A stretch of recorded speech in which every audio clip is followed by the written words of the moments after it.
And we are officially live, back again with Real News Quarantine. It's been a while, but we are officially back, and we are now going to be making a full hour or so here where we make fun of libertarians because, surprise, surprise, they had another loser in their ranks again today. Justin Amash dropped out for his his very hard-fought campaign for the Libertarian nominee.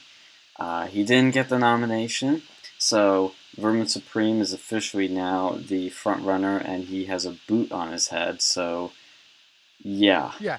How does that feel? Like I if I had one question to ask Justin Amash, it would probably be how does it feel to know that a guy with a boot on his head had a better chance of becoming president than you did? That tells you the absolute state of the Libertarian Party, which is it's a fucking joke. Anybody that votes Libertarian, I'm sorry, you need to rethink everything because you are not a serious player in politics or in voting. You're throwing away your vote if you're voting for a Libertarian. They're not going to win. They're never going to win. But Sean, but Justin Amash could have won. He could have won some electoral votes and blocked either candidate from getting to 270, and then it would have went to Congress. It could have happened. Yeah, and I'm sure Congress would they would just be jumping to vote for Justin Amash. The Democrat-controlled House would love him. Imagine that shit. Like we didn't get to 270 in this election because some dickhole in the fucking Libertarian Party had 5 electoral votes or some shit. Like, I mean, why do people? I'm curious. Like, we're gonna shit on libertarians like real hard soon. And look, we're all pretty much right-leaning people. We've all voted for Trump, but look, libertarianism has some thoughtful points to it, but why do people seriously vote for their candidates and then donate money to them, help them, campaign, door knock for them? Why are people wasting their time, money, and effort on losers, on people that are inevitable losers? They're never going to win. I don't know, they probably got triggered by Trump doing something like that. That seems to be what happens. Like, Trump does one thing they don't like, and they just go, because they could never stomach voting for a Democrat, but it's a protest. Like, it is virtue signaling. And that's what it really is. It's virtue signaling. He said mean things to me on Twitter. I can't handle. I'm gonna run against that bastard. I'll show him. When I look at Justin Amash and I see him with these little smartsy glasses, like, ooh, I'm so smart. That is literally the voice I imagine him having, even if he doesn't have it. That sort of voice. Deep down, that's what his soul is. I mean, look, here's the thing, too, is Amash didn't even make the nomination. How fucking hard is that? That is not hard at all. That's like the easiest thing in the world, to become the Libertarian nominee. You just need some name recognition, and boom, you're the nominee. And on top of that, he didn't even have the balls to even endorse somebody after all of this. Maybe he will, but I don't know if he will even endorse somebody except maybe the Libertarian Party nominee, who is going to be a guy with a boot on his fucking head. Hey, Vermin Supreme has a chance to win. Oh, does he? Does he? Anyone else? They see, if they wanted to be smart, they wouldn't go for the presidential elections, because they've won before for the state and house and stuff like that. That's where they should be focusing all their time on. Absolutely. Wait. When does Joe Exotic get out of prison? That's the next Libertarian. Once he gets out, he'll be heralded by them. He already ran for Libertarian. What, governor? I think it was. Now, see, that's the people that get attracted to the Libertarian Party. It's always crazy, weird people. Or people that are pseudo-intellectuals. Like that meme we keep referencing with Ron Swanson. It's like what libertarians think they are, and then what libertarians actually are Joe Exotic. Yeah, no, because it is like these people. It is they're deluded. Like they think that they're smarter than they actually are. They think they can solve all the problems by doing all this, and they think they can win against a system that's built from the ground up to stop, people from like who's not in the Republican or Democrat Party to win it. We have a two-party system, admit it. If you want to go and run for House or run for Senate or run for state seats as a libertarian, you have a chance there, but don't kid yourself that you can win as a president. Yeah, you can't. I mean, and this is what I've said before, it's like, if you're a libertarian out there listening, first of all, I'm shocked you've been able to handle enough of our bashing so far, but if you have, run in primaries. Like Rand Paul does, you run as a Republican in primaries, and you actually have a fucking shot. You're still not going to win, for the most part, unless you're in like a super libertarian, like, neck of the woods. But at least you have a shot, and you're not fucking up progress. Because that's the Didn't Rand Paul win something at some point?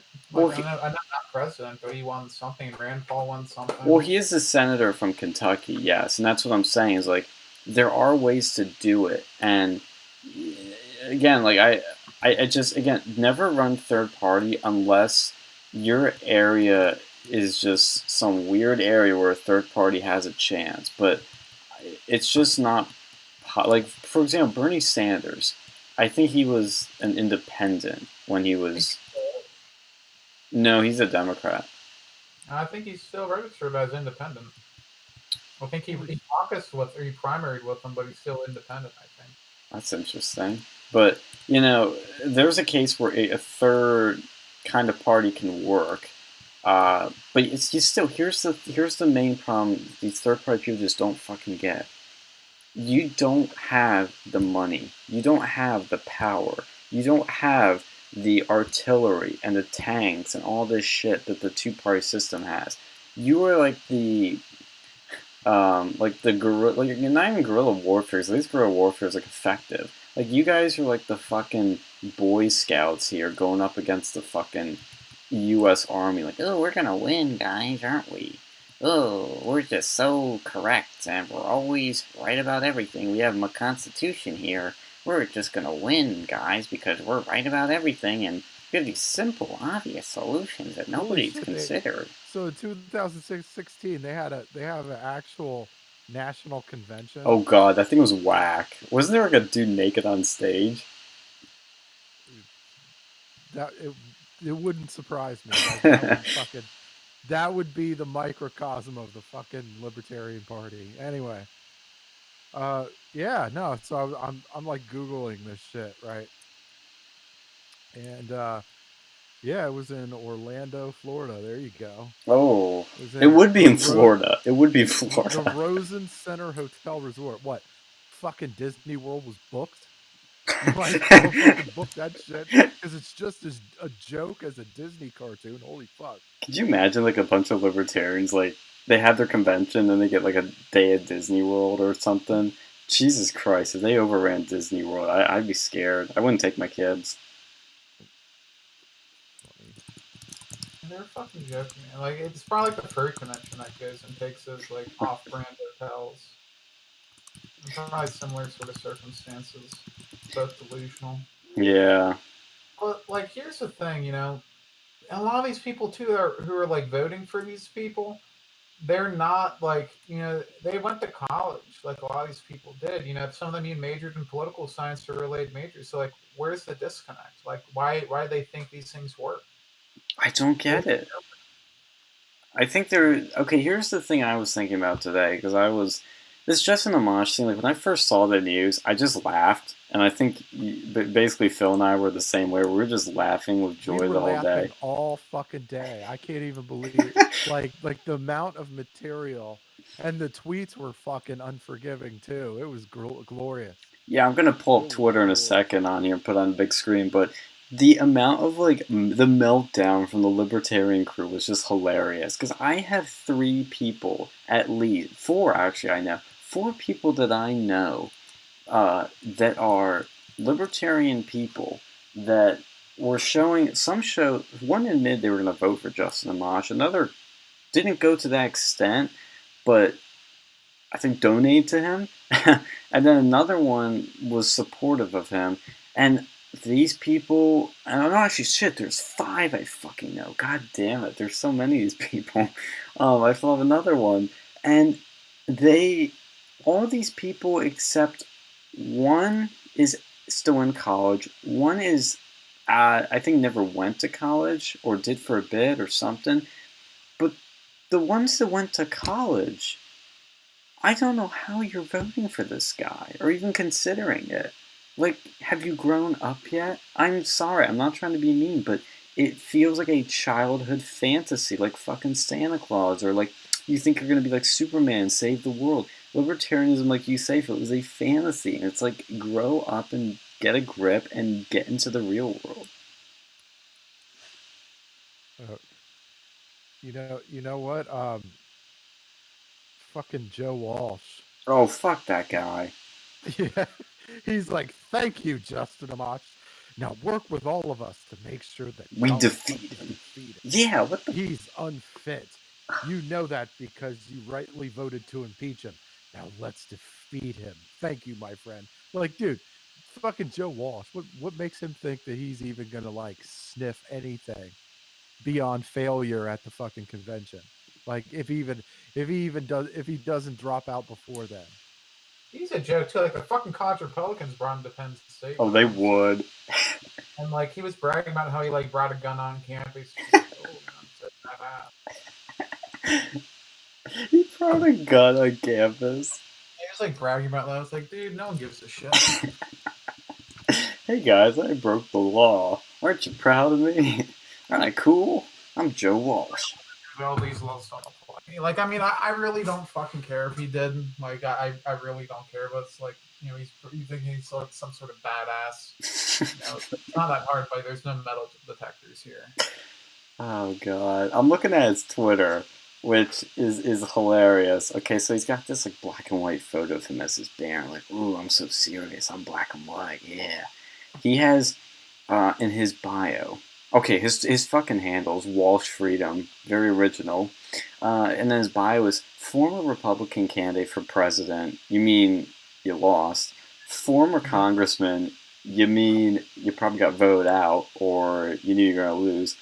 Author of quote "Fuck Silence," edgy, patriotic American, husband, father, brother, son. Hashtag be brave. Oh my god, guys, Joe Walsh, what a hero. He's a husband, father, brother, and a son. That's what I need to know. Oh. He's just full of his own shit. It's like half these candidates, man. Yeah, they sniff their own farts. They're full of their own ass. Oh god. Yeah, look at the first tweet on here. Barack Obama will spend tonight speaking to, inspiring, and offering hope to America's high school graduates. Donald Trump will spend tonight rage tweeting insults at people and complaining about how poorly he's been treated. Enough said. Are these guys Democrats? Talking Obama when he was over at Penn State, you know, he changed his tune real quick. What is it with these people? Why do they kiss ass to Democrats? I don't know.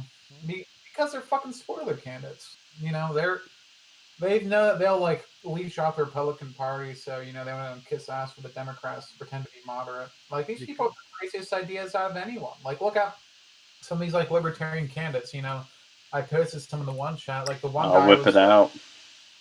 Yeah, the guy from Florida, he was like making sacrifices to Satan and like drinking goat blood.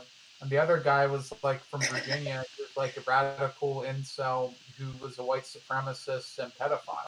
Oh, so we got the full package with him.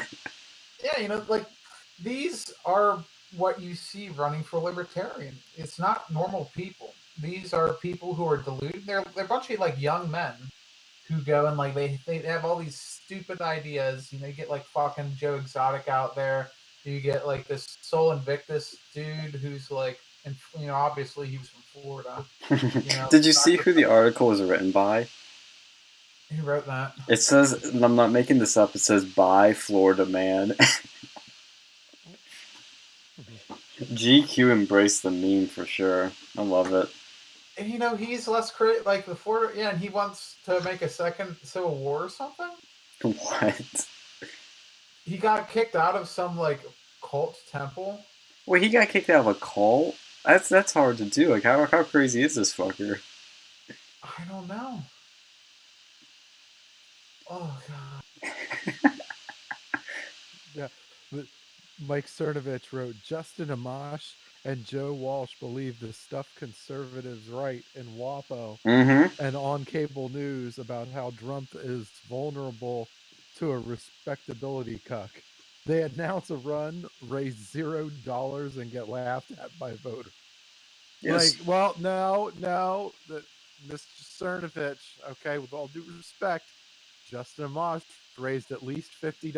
Okay, we all know. Okay, we all know one person that did donate $50 to. Yeah. God, guys, so like time when people were like donating to Bernie. Mm-hmm. And I'm going to donate all my college savings to this dude, and it's like he drops out. And they're like, oh, no shit like that. Like same sort of people. Jack Posobiec was like, who was like on the tweet that's like, after much reflection, I've concluded that circumstances don't lend themselves to my success as a candidate for president this year, and therefore I will not be a candidate. And then Jack Posobiec writes, who is this guy? Yeah. I saw that. So true. Amen. Look, we're all trying to figure out the same shit, okay? We're all in the same boat. Yeah, I know. It's like, who does he think he is? Like, these libertarians always think they're like some like hot shit. And it's like, you're some fucking like loser who can't even make it in the two main parties, so you had to run third party, and then you're just like a total cuck the whole time. I mean, I'm gonna use the word cuck a lot in this because that's what these people are. See, have you noticed that most of these people who run for libertarian candidates have like little if any experience in actual politics?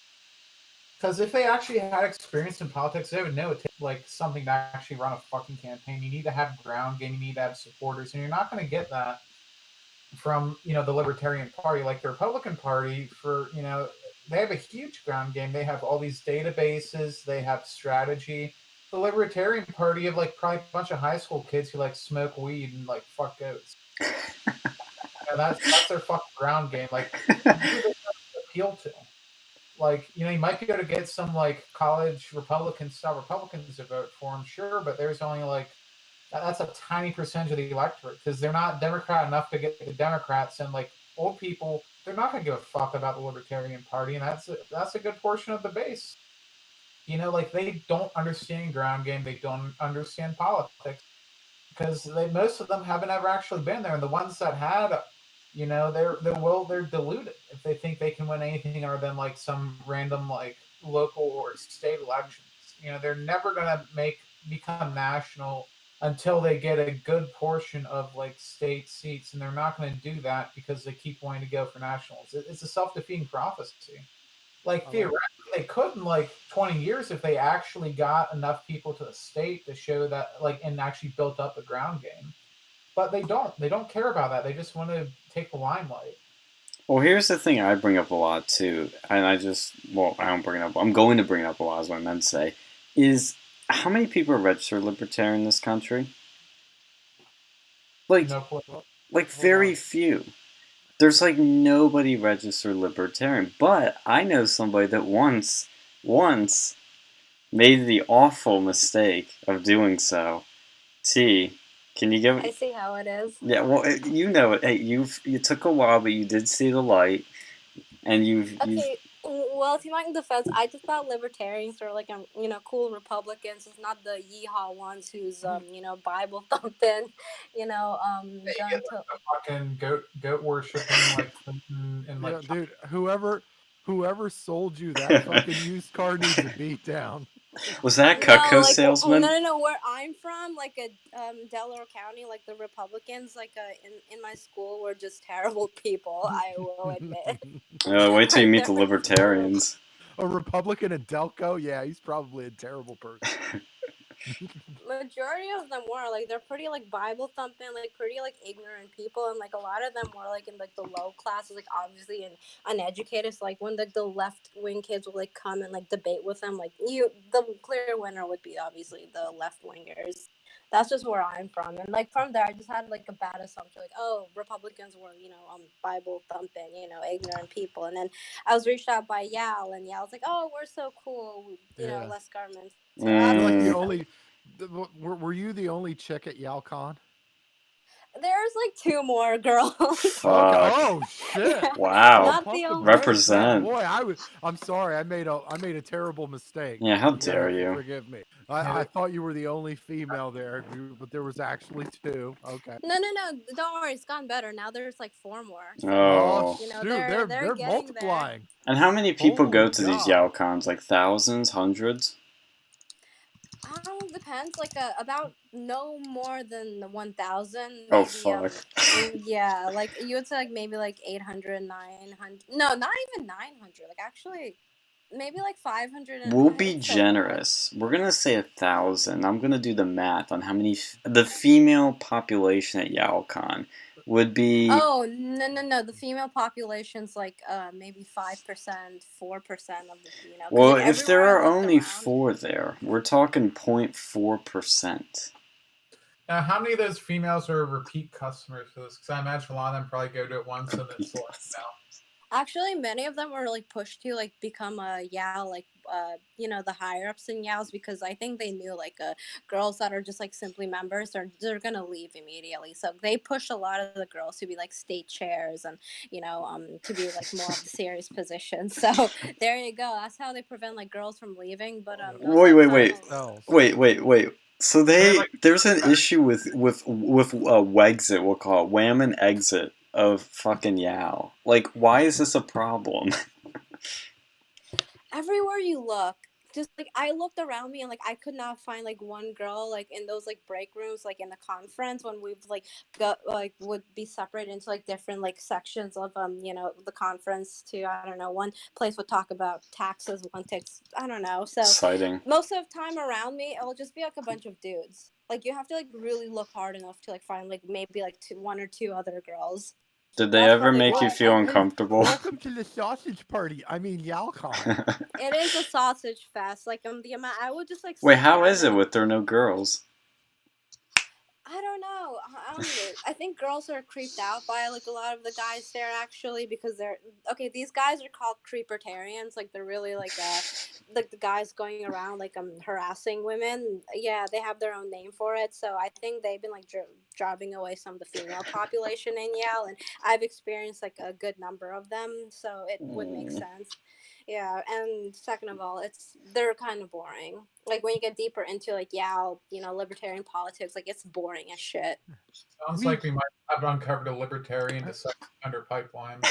We blindfold ourselves and participate in a giant circle jerk. Yeah, exactly. Like the deeper you get, like when they go into like deeper into like free markets and Ooh. free markets, like they believe free markets will solve anything. As Anakin Skywalker once said, this is where the fun begins. But like I'm looking at so I'm looking at it and maybe I'm not like as knowledgeable about the Libertarian Party maybe as I should be. You're not big brained enough. I'm not. I don't know. Okay, like I stopped giving a shit like eons ago. Anyway, no, but I'm like okay, so you got like some libertarianism, classical liberalism, cultural liberalism, economic liberalism, fiscal conservatism, non-interventionalism. Like they seem to try to appeal to everybody, and like you always say, Sean, if you try to appeal to everybody, you appeal to nobody. Damn straight. Like put down my gravestone. yeah, like they've been around since the 70s, and like if they would have built themselves popular enough to be relevant, they would have fucking done it already, right? Like they've been around for what, 50 years? Like what's the, you know? Well, the thing is, like, what happened is, like, a lot of, like, I guess center people, quote, like, borderline center people, they're just your typical Republican. Like, when you don't, like, if you don't get too deep into, like, libertarianism, just say within, like, just, like, free speech, Second Amendment rights, just all of that, you're technically a Republican. Like, basically, Sounds like something I told you. no, but, like... That's the thing. Look, to be honest with you, that's what I think gets some of these people in there and they leave is because, like you said, they get turned off by Republicans, the old school establishment Republicans, and then they look for other options, and maybe they don't know a lot about politics, maybe they do, maybe they kind of agree on some surface level things, but then when you get down to it and you get to 2016 and onward, you realize, oh, I'm just a Republican in the wrong house here. Like, let's go over to the other one and go to that party, the real party where it's happening. Yeah, exactly. Many of these people in the Yale are like young guys who are still in college.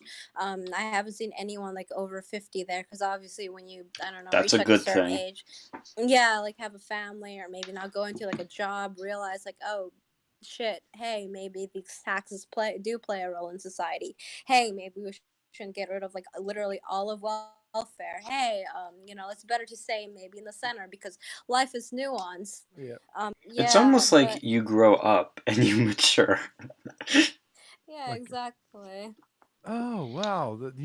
Are you telling me there's more to it than just that simple bullshit that they're preaching? Oh, god damn! Look, it looks like their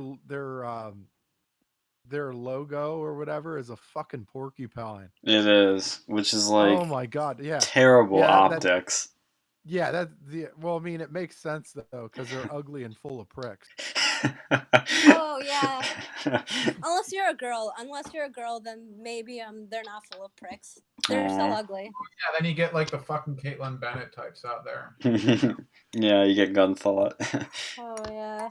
Shit like that. Like, I don't know. I don't like to go and like shoot on the right, but sometimes. Hey, you got to correct your side sometimes, But they're weird. Yeah, like that's like a weird bunch that really fucks shit up for everybody else. I don't know. Well, I'll show you a perfect example, kind of tie back to what you were talking about, Phil, with appealing to all sides, and maybe this just appeals to the left, but this is something Joe Walsh tweeted. He retweeted a video of Laura Ingraham talking about Obamagate, basically, and Joe Walsh says, you're going to puke when you read this, if I owned Fox News, I'd get rid of Tucker Carlson, Sean Hannity, Laura Ingraham, Judge Jeanine, and Jesse Watters tomorrow. Then I'd apologize to all Fox News viewers for lying to them night after night. So he'd get rid of all the good people, in other words. Like, yeah, pretty much. Like, he doesn't understand. Like, he's so fucking out of touch with people that, he should fucking know about. That's a common thread I've noticed with libertarians, is they're so out of touch. Mm-hmm. They don't go and do anything. They just go probably look at fucking anime. The only reason that anybody gives a shit about Joe Walsh is because they think he's the guitarist for the Eagle. Yes. Probably like what the Contra Pelicans like. I was like, oh, this guy is a fucking Eagles guitarist. Let's go invite him over. He can talk about like his right wing ideals. It's like, oh yeah, this dude, he's like bragging about bringing guns to campus. Has life really been good to you so far? Oh god. Dude, I'm looking at like, what the fuck does he even actually do to make money these days? Is he just like cursing on what he's had, like making like bullshit like appearances to like YowCon and shit? He is playing the whole grift as the I left the right guy. That it's kind of the vice versa of, let's say, and I'm not shitting on Cass, but I'm saying like a Cass Owens that says she left the left. Or Dave Rubin saying he left the left. It's what Joe Walsh is. He doesn't really believe in anything, really. He's just left the right, and that's his shtick, and that's how he grifts in these circles. I think I don't use that term often, non-ironically, but he is basically a grifter, and he's come out with this podcast called Fuck Silence. It's edgy, guys. It's fucking libertarians for it. It's like they're super fucking edgy no matter what they do. It's like, oh, oh, it's gonna put foul language in here. It's like the fucking what's the big brain show? Fucking Rick and Morty. Yeah, that's what I was gonna say. That's why I said. Or like fucking Rick Sanchez, I bet is a fucking libertarian. Well, that's why. He probably fucking is. Well, that's why I said to Phil when he said Phil said maybe I don't understand libertarianism, and I said yeah, you're not big brain enough. It feels like the Rick and Morty of political parties, because that's the fan base of Rick and Morty is how libertarians like react to everything. It's like, oh, you just don't get it. You just haven't read the Federalist Papers. You don't understand. It's like, no, I understand some things. No, no. I mean, you understand? Like, it's very it's basic. It's a very basic like roll back the fucking clock type shit. Like, and like we've evolved. Like, I mean, and I want to try like you want to try to be like as conservatives. You want to try to be like as conservative. Like you want to try to still conserve a lot of what makes America great. But there is some like evolution to things, like there's things that change, like tech, like I was gonna mention tech, yeah, like there's things that change and you just have to roll with it, like, and and it's like I don't know, they remind me of that one guy that fucking buries gold in his backyard because he doesn't trust banks or some shit. Like I'm not like look, I'm like, stop, like. I'm like, I don't need to bury my gold in my backyard.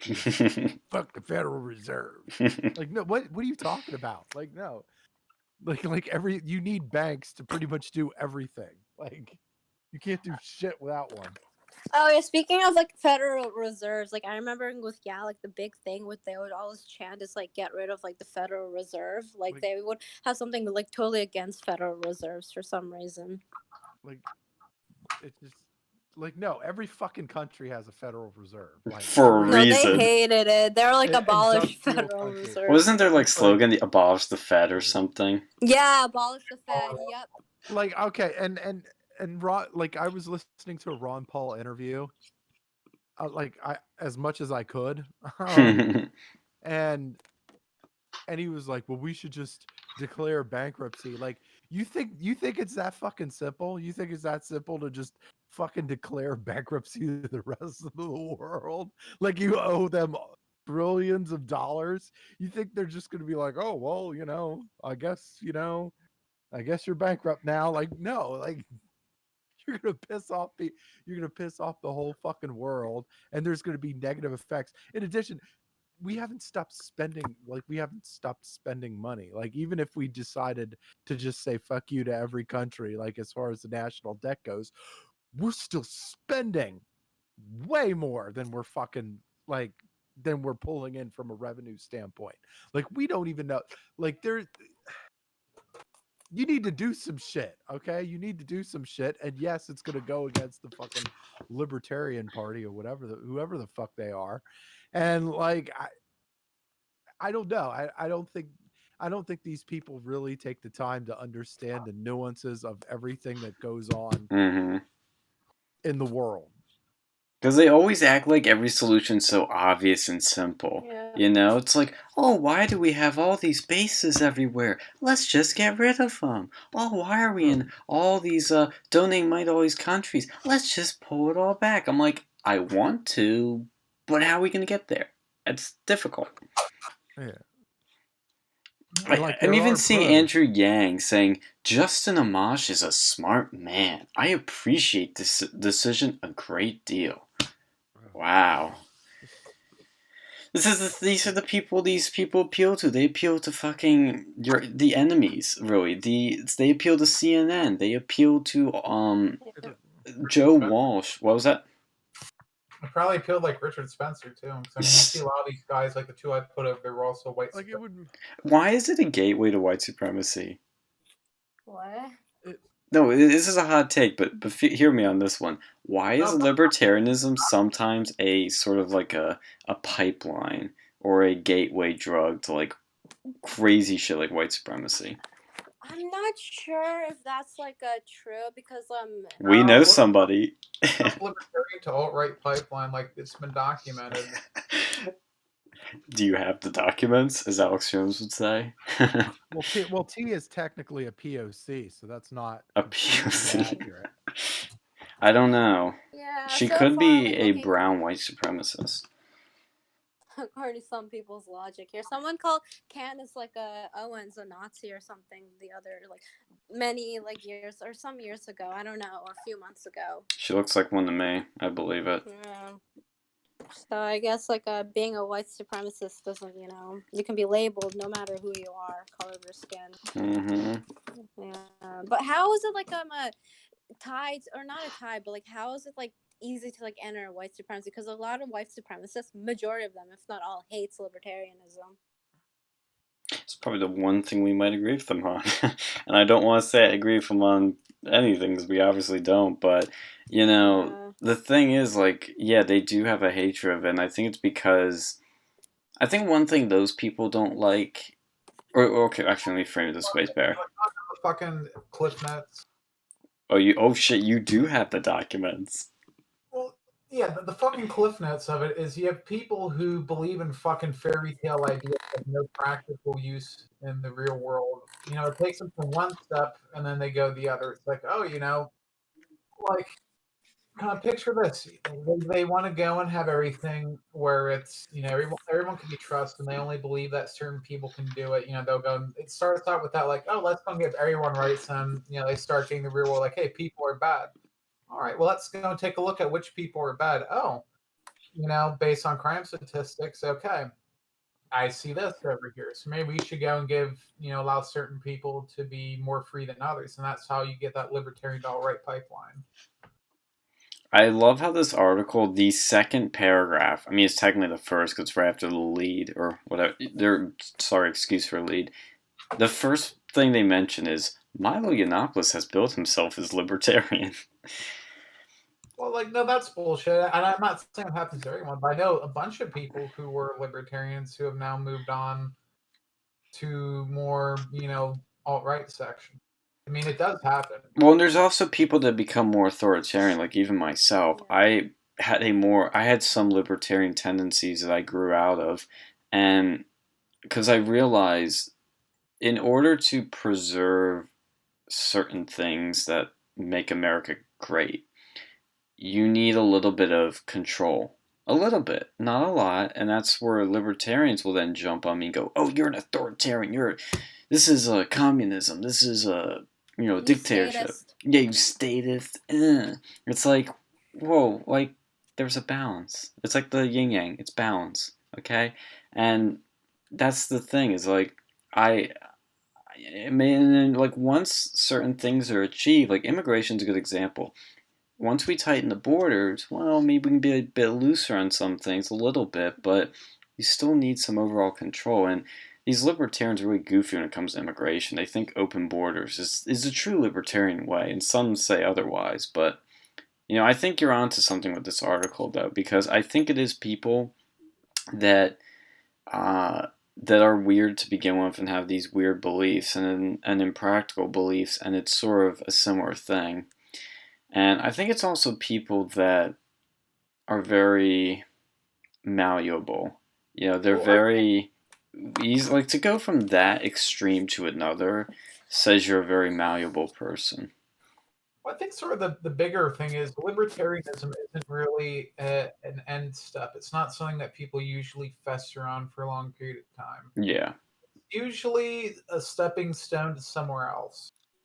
And they'll usually settle, they might sell for typical conservatism, neoconservatism. They might go into even more like liberal stuff.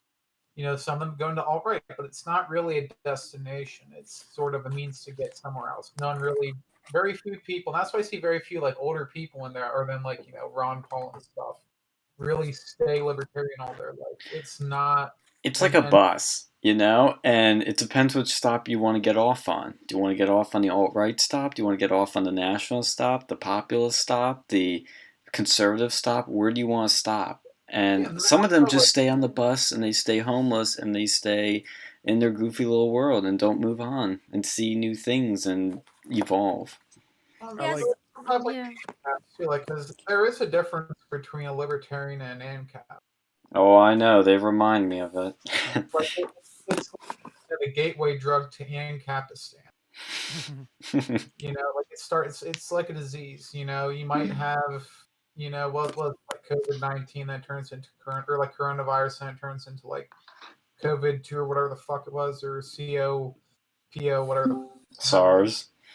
Yeah, you know, it leads you somewhere, and sometimes it might be better. Like it's a young man's ideology. It's like anarchy in general. You know, it's something that young people believe in because they think they're invincible and that they know what's right. Like that's my poli-sci class can kind of describe anarchy like that. You know, if you're young, you think you can rule the world, and you think you're the best. You know, it's good for young people, but most old people don't believe in that. They don't believe in fucking Santa Claus and fairy tales, and that's why libertarianism doesn't usually stick around for more than like your 20s.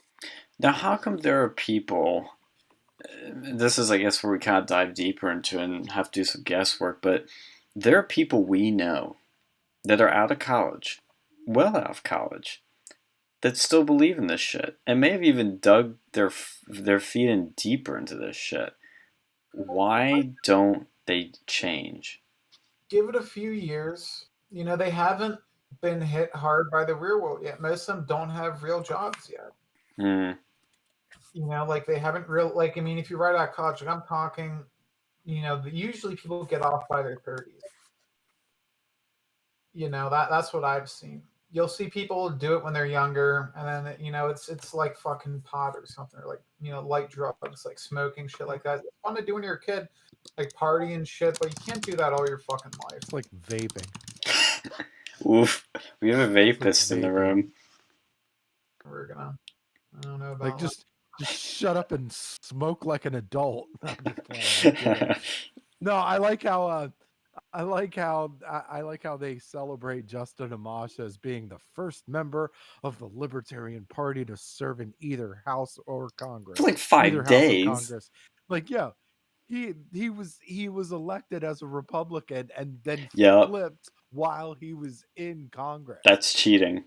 Well, yeah, see, that kind of brings up a question too. Like, what the fuck as an electorate can you even do at that point? Like, let's say you elected someone as a Republican, you know, they need to go and have it where more states can go and like recall a fucking senator. Because if that was me, I'd be fucking pissed. Yeah. No, his people were pissed. His constituents were giving him so much shit at this town hall. It was beautiful to watch. If anybody hasn't watched it, Google Justin Amash town hall, and it'll come up with the one where this wasn't even when he switched parties. This was when he said that Trump should be impeached. And these MAGA people, these MAGA moms, and these blue collar people were just coming like giving him so much shit. It was like, he deserved worse, in my opinion. If I was there, I would have had so much fun with him. Wait, so did he cite the COVID-19 pandemic as one of his reasons? Yeah. Oh, fuck that! What a bitch! God. I don't want to run because the illness is gonna make me sick. Oh my god, dude! Everybody's inside. What are you worried about, Justin? What's with people? You know, people like presidents. You know, what if we had like a fucking fight to the death between the two fucking candidates? Yo, Justin Amash would lose. Fuck, like, see, if I don't know where the fuck this came from, but you know, that'd be because you get the people who are who just want to do it for lulz. They've just fucking like we would not see another libertarian candidate out there because they'd be like, oh fuck. Unless it was Joe Exotic. Yeah, see, he would probably like. It would be interesting. Like, I honestly, I don't know. Like, maybe instead of stimulus bill, we get like a free fucking baby tiger. Just run Carol Baskin as his, his competition. Oh God. Like, I could still go for Green Party. She's so Green Party. She's Green Party to the core. You know, and when you notice too, another trend I'm noticing here, conspiracy time, but hot take too. What's with people named Justin being just shitty? Cocky. Yeah, cocky. Let's Justin name them Justin Trudeau, Justin Bieber, Justin Amash. Justin Bieber, I don't know. Like, I mean, he's probably gonna make fun of that dude, but like, Dude, I just got a notification on my phone where it says Fox News 1 hour ago. Justin Bieber says he wishes he waited until marriage to do this. Oh, God. Oh, he said, wait. He says he wishes he waited until marriage to have sex. well, Whoa. see, like I'm saying, he's actually turning himself around. Dude, Yeah. I take that I mean, back. Like, I respect. I used to make fun of him as a kid because it's hard not to make fun of, like, the boy band of the day. But like, honestly, he seems like he's, He's growing. turning himself around. Like, look, Haley Baldwin has changed his life, man. I'm telling you, I don't know what it is about her, but me too. Like, I bet like fucking Alec Baldwin's so pissed on that Bieber's like fucking banging his daughter. Yeah, there's probably more angry voicemails being deleted off of her phone. Like, he's probably pissing Alec Baldwin off so much, and I love it. Have you Like, listened to his previous voicemails? daughter, you douchebag. What was that? So I noticed I don't know what it happened with your new computer thing recently. Like when you start talking and like somebody else talks, your volume just like muffles out. Yeah, I don't know, man. I'm saying he's probably like, every time fucking Alec Baldwin goes out there, he's probably like, hey, guess what I did last night? I cream pied your daughter. I fucking hate that Alec Baldwin guy. So it makes, like, see, that's why I love Justin Bieber, because you know, he must be pissing him off, because like, I know deep down Alec Baldwin's like, why the fuck is this like, fucking ex like druggy fucking piece of shit like banging my daughter? Like, that must tear him up inside. We'll dive into the Bieb actually right now. Let me pull up these articles. Justin Bieber pens lovely dovey letter to wife Haley. Oh wait, he's married to this yeah, chick? What? yeah. What? He's 26. Dude, pump the brakes. Whoa. 6 is fine. Yeah, 26 Well, is okay. for And him. you got to figure he got famous really, really young. So he's probably lived a full fucking life, right? Yeah, that's true. Up until then. So Oh god. Yeah. He's probably like, he's had his fair share of fun. Yeah, Yeah. that's true. Oh, yeah. I take that back. Yeah, that's true. Let's see. He wrote, "Dear Haley, as I lay here, you asleep next to me." Oh god, this sounds like a suicide note. I think of Oh, myself. Jesus. I'm just saying. I think to myself, how did I get so blessed? Your humility, joy, and desire to grow blows me away! Exclamation mark. I am honored to be your husband. I promise to love you all the days of our lives. Good night, Haley. I hope you read this in the morning and smile. You are my forever. You see, he's turned himself around. Like, I give that guy mad props, Yeah. Like, you see a lot of these like child stars, they become like, completely fucked up and they die before they're 50. Him, I think he was on that trajectory. I don't know anymore. Like, he seems like he's doing decent. What if he like goes full on, I don't want to say Kanye, but he starts getting like super religious? I don't know. Like, I mean, from what my boss told me, he was like, I don't know if it was on Joe Rogan or if it was something else, like one of these podcasts, like Justin Bieber was on there, and like he was saying, like, the fucking Hollywood people, they were like trying to get him to like do a bunch of crazy shit, and he said no. Whoa. Like, they were trying to get him like fuck kids or something when he was like 15. He was like, fuck that. What? Yo, he could be the next what was that dude that was gonna say he was gonna drop some red pilling stuff on like the pedophilia in Hollywood? Corey Haines or something? Yeah, Corey Feldman. Yeah. Justin might be the Corey Feldman that like lives up to it. See, that's why I think they're afraid of him. Yo, this is like I'm getting red pill on Justin Bieber. Shit up. Yeah. I know that sounds crazy, Justin added. Sex can be kind of confusing when you're being sexually active with anybody. Yeah, he's going through something. It's interesting. I think you push closer. I don't know if he's gonna like be religious per se, but there's definitely like there's definitely like a religious vibe to the shit that he's saying. There Like it's is, just and his wife, I saw in some things like said God quite a few times, so I think she's weaving some Jesus in him. Yeah, I mean, he probably like if you saw him before this, he was pretty fucking trash. Oh, he was a mess. Like yeah. that's what happens. It's the same thing like Miley fucking Cyrus, although she hasn't found the light yet. She's still in the fucking dark. Maybe she'll stay there for the rest of her life, but if that's the case, her life probably won't be that long. Well, doesn't she have mental issues, like legit mental issues? I'm sure they all do. I That's mean, true. like all the young child stars, I'm pretty sure they're all fucked up. If they aren't fucked up to begin with, they will get fucked up later. Oh yeah. Yeah, that's what Hollywood does to you, man. They fucking probably force you to do a bunch of stuff like lick fucking feet, take it up the ass. It probably fucking happens. Like, I mean, you've seen some of that Epstein stuff. Mm-hmm. People like him, people like Harvey Weinstein. Doesn't surprise me at all if they, what sort of depraved shit they make these kids go through. And Yeah, there was some shit like there was some shit back in the like back in the NSYNC Backstreet Boys days where their manager Lou Pearlman, I think his name was. He was running this like Ponzi scheme to help fund all their shit. And there was like there was some rumors that he was like diddling some of the like the younger boy band. Like there was he was managing the Backstreet Boys and NSYNC, but then he was trying to cultivate some younger people. And he was just like a diddler or some shit. And I mean, we'll never know because he went to jail for like 30 years because of the Ponzi scheme.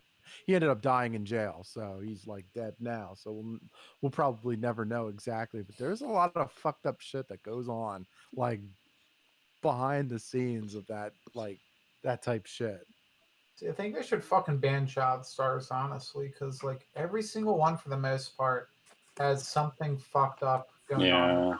Like I mean, sure, they might make a lot of money, but it's like a Faustian bargain. Like look, like who was that guy with fucking Disney or not Disney, fucking Nickelodeon? That dude. Are you thinking the one that died recently? Now the dude with the feet. Oh yeah, yeah. That was the producer. Yep. Yeah, what the fuck was his name? Let me go and look this up because I'm sure he did some really shady stuff, and he never Dan had Schneider. yeah, fucking Schneider, man, that Hmm. guy. Like once you start going down the Schneider hole, there's some real fucking weird stuff going on with that guy, and it hasn't seen the light of day yet. And I don't know if it ever will. Like even if just for a fucking person looking in, you can tell something's wrong, and God knows what's going on behind the scenes. Mm-hmm. Like I remember seeing this interview with people. I forget where it was. I think it's on like YouTube, and it was like, yeah, I went to this. I was like a kid, and they had this like actor camp or child actor camp, and they brought me to this like hotel, and they made us all go in our swim shorts or something, and like play with the suits or like play with our feet or something. Like it was some weird stuff. Well, that's the thing about these elitists. It's always so weird. It's like when we talk about Bohemian Grove, when we talk about these other things, and then we initially hear this shit like, oh, there's a bunch of elitists that go to California, worship an owl, and there's like orgies, and there's an AIDS problem, and there's all kinds of weird shit happening. Maybe human sacrifices. Who knows? It initially sounds crazy, but when you hear like legit shit that we know happens, like with the feet guy, with the pedophilia, with Jeffrey Epstein, with Harvey Weinstein, with all these people doing sick, twisted things, and then like the Podesta emails and stuff like Bohemian Grove. That's why there are conspiracies about it. That's why there's people that are really like, holy shit, what's going on here? Because there's this weird thing about elitists that they have these weird fetishes, these weird kinks, these weird everything like that they do is just weird, and especially with these young people that are very impressionable and can easily get fucked up. That's why you hear people like Justin Bieber saying like to Billie Eilish, I want to protect you. I don't want something bad happening to you, because he can probably tell This is what I've been through. I bet she's gonna get far worse because she's already fucked up. And to go through this industry at a young age, 18-year-old she is, she's gonna get extra fucked up. And they don't do anything about it. That's what happens to these people. Like, for everything that we hear about, God knows what else really happened. Exactly. And 10 years ago, this would be called conspiracy talk, but like we know what's going on now, and that we only know like the tip of the fucking iceberg too. So like the further you go down, the more just strange and bizarre. Because these people, these elitists, it's not just enough for them to go and have sex with beautiful women. They need to go and do depraved, like kinky sex, and not even just with women. Sometimes with animals, sometimes with kids, and that's sort of like what drives these people. This is why Alex Jones still gets millions of viewers and listeners. This is why. Like, look, who was that? Wasn't there some guy in like the UK who was like the PM or something who was caught like fucking a pig or a goat or something? Jesus Christ. Well, there was Jimmy Savile from the BBC. I don't know if he had that, but PM. Like, I remember it was funny because there was a Black Mirror episode about that, and like 10 days later, the thing actually dropped. Jesus. Hold on. Let's get the lore on this one.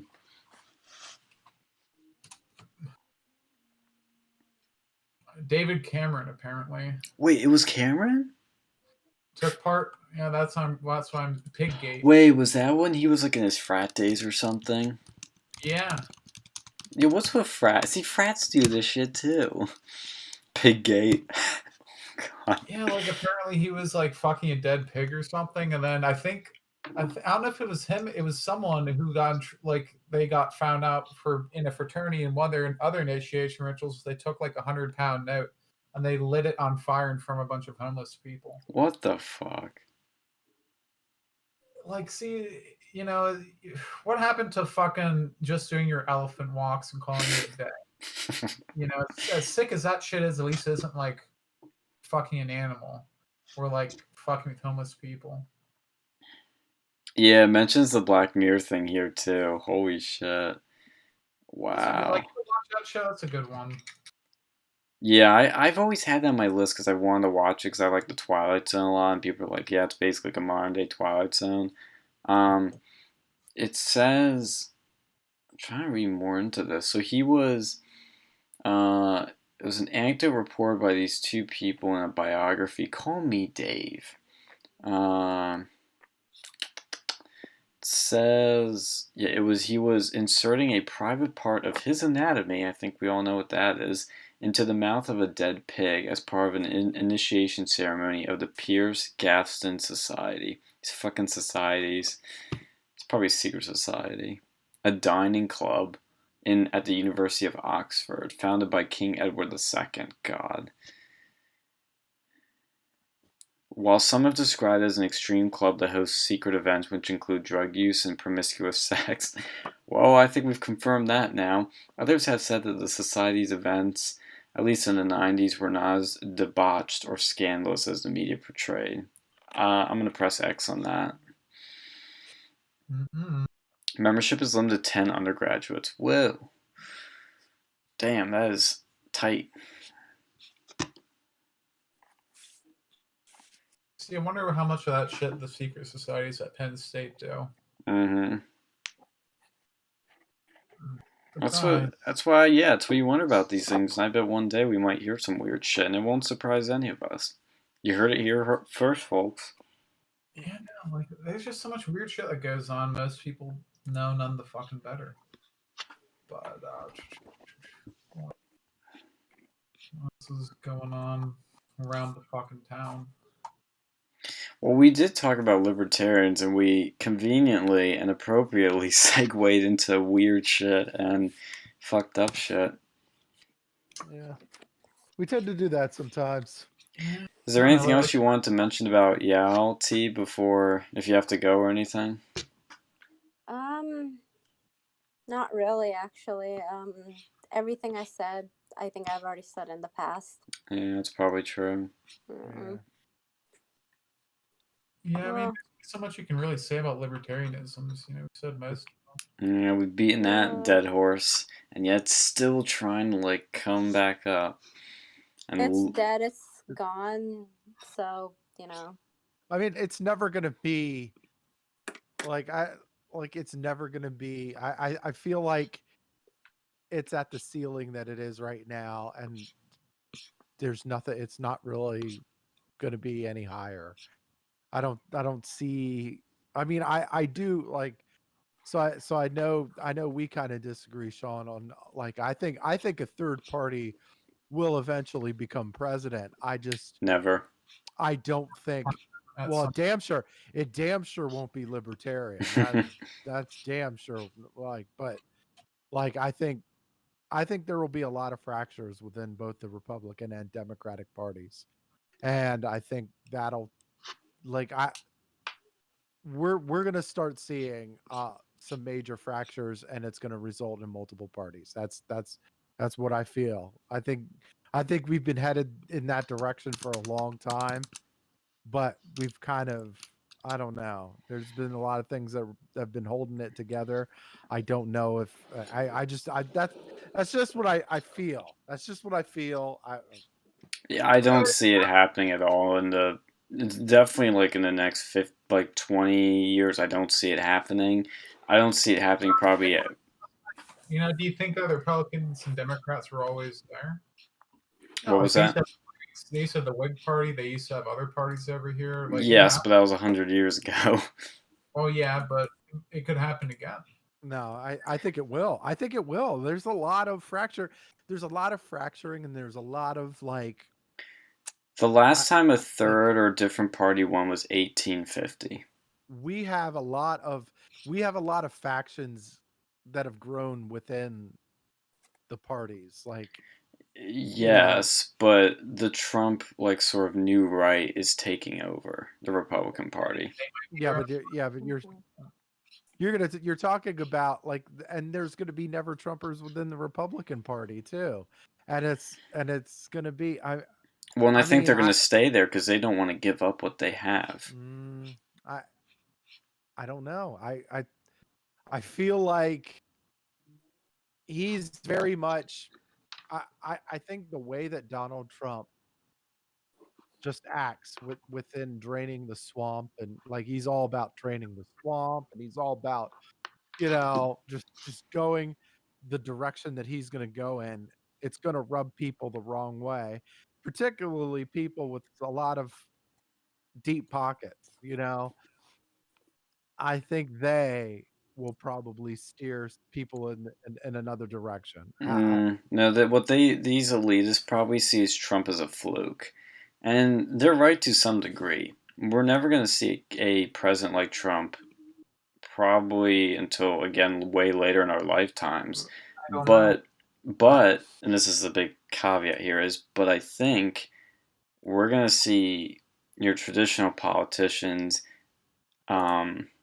a good chunk of them, and Matt Gaetz is a perfect example, that are very pro-Trump, but they are still your run-of-the-mill politicians in a way. I mean, Matt Gaetz is more special. I'm not trying to downplay him because he is fantastic, and he's not your traditional politician. But what I mean is, like, Trump is an outsider. He's not a politician, but he got to the presidency. That's like a very rare thing. And to grow another party, to register voters for that party, to get a ground game, to get a HQ, to get a system, an apparatus, I mean, it's just such a huge undertaking. And you're going against these two major political parties with major donors, major back. It's just not going to happen anytime soon. And I don't think it's going to happen ever unless something really dramatic happens. Like, for example, if Trump had the election like stolen from him in 2016 in some clear and crazy way, you'd see Trump people probably make a new party. Maybe. But there needs to be something extreme to happen to create another party. Or else people, because people, like, they don't think much about this shit. And most people pick their lane, they stay in it for their whole lives now. I mean, my mom's been a Democrat her whole life, my dad's been a Republican his whole life, and I know lots of people like that. And I see things getting more just sort of people putting their feet in more and sort of sticking with it. Like after Kavanaugh, after the Russia hoax, impeachment, I just can't see myself voting for a Democrat ever in my life after that. I mean, I always keep no mind, but those sort of things, I think, are going to keep people stuck in a party, because you have to work within these systems to change things. You can't, going outside is a waste of time and effort, and it always fails, because you have the Electoral College up against you and the whole political machine. Well, yeah, but it could and it probably will happen at some point. Like, no, it won't. It simply won't. There's no reason to. We're probably due for it to happen again. Like, you don't think like in 3056 we're gonna be behind Republicans and Democrats? Maybe. Well, see, that's something that's so far into the future where I don't even know what the world's gonna look like. Well, I don't know what the world's going to look like in another 50 years. That's why I'm saying it's probably going to happen at some point. It's probably going to be, like, honestly, look at the Democrats right now. Like, there is two major factions with them, and I feel like every day they're inching closer to breaking away from one another. You have, like, your super progressive type, and they might go and make, like, the American Socialist Party, honestly.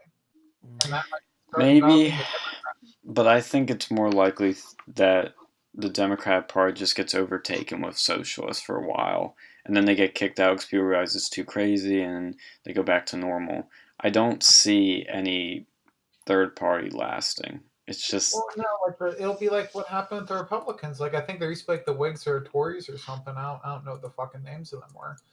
But the Republicans were originally a third party, and they eventually overtook one of the other parties. Yeah, but that was in 1850 when we only had 13 colonies or something, and so we have a lot more states, so it very well could happen probably at some no, point. it's harder for it to happen because you got to win more states. You got to win all these delegates. Well, yeah, but I mean, something happens once and it splits it up, and then you're going to have like probably a decade where you're going to be losing pretty hardcore. And like that's going to happen. Like one of the parties is going to just suck for a while. But then once they get this new party going, maybe they won't. It'll change. It's going to happen at some point. I don't think it's going to happen. I'll say this. I don't want to say never. That's always a mistake. Say always or never. But it's not going to happen in our lifetimes. Unless something extreme happens. It's like seeing how far things have changed just in the past 10 years. I definitely think we could see something major changing the next, maybe decade, maybe 2 decades. We might see a new political party emerge. Well, you might see it emerge, but it's not going to be successful. You can't beat the machine, the two powerhouses that are the Democrat and Republican parties. The only thing you can do is work within the system. Because if you don't have those party backings, your third party is going to always lose. It will, but what if they take the donors? What if, let's say the Republicans keep electing Trump-like people, and then you get some of these donors to get all pissed off about that, and so they found a new party with their own funding. Like, I don't know what you'd call it. Like, that's easy. That's way easier said than done, because these donors, to my knowledge, are very... like, the radical left scares them into doing those sort of things. And the grip they have on the Republicans is way more tempting, too, because they're smart. They know the odds of a Republican winning are far higher than a third party. So they're going to keep with what's safe. But let's say, the Republican Party, let's say it's someone like the Kochs. They get pissed off at what Trump's doing for whatever reason, and they and a bunch of other disaffected people from that sort of section, they could go and found their own party.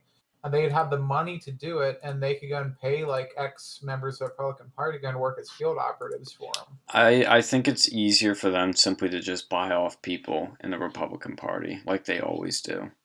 They might not be able to, though. Like, they might just need to go and make their own party. In politics, money buys a lot of things. I think Trump is one of the few people you can't buy. Like, maybe the only person you can't buy.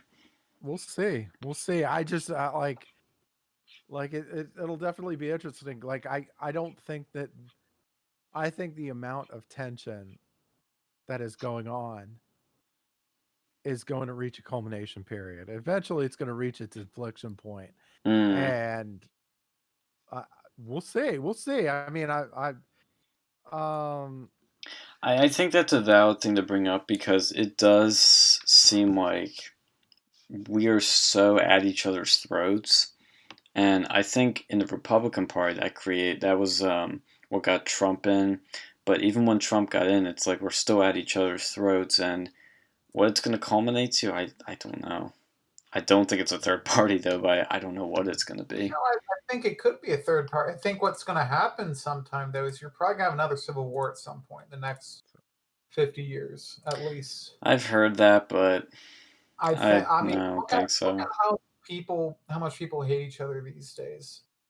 Like, even with COVID, like, people have been probably coming together more now than ever before, and still, it's like back when I was a kid, fucking 9/11 happened. People, like, it was a lot different. And now, even with COVID, there's a lot more people affected by COVID than were affected by 9/11.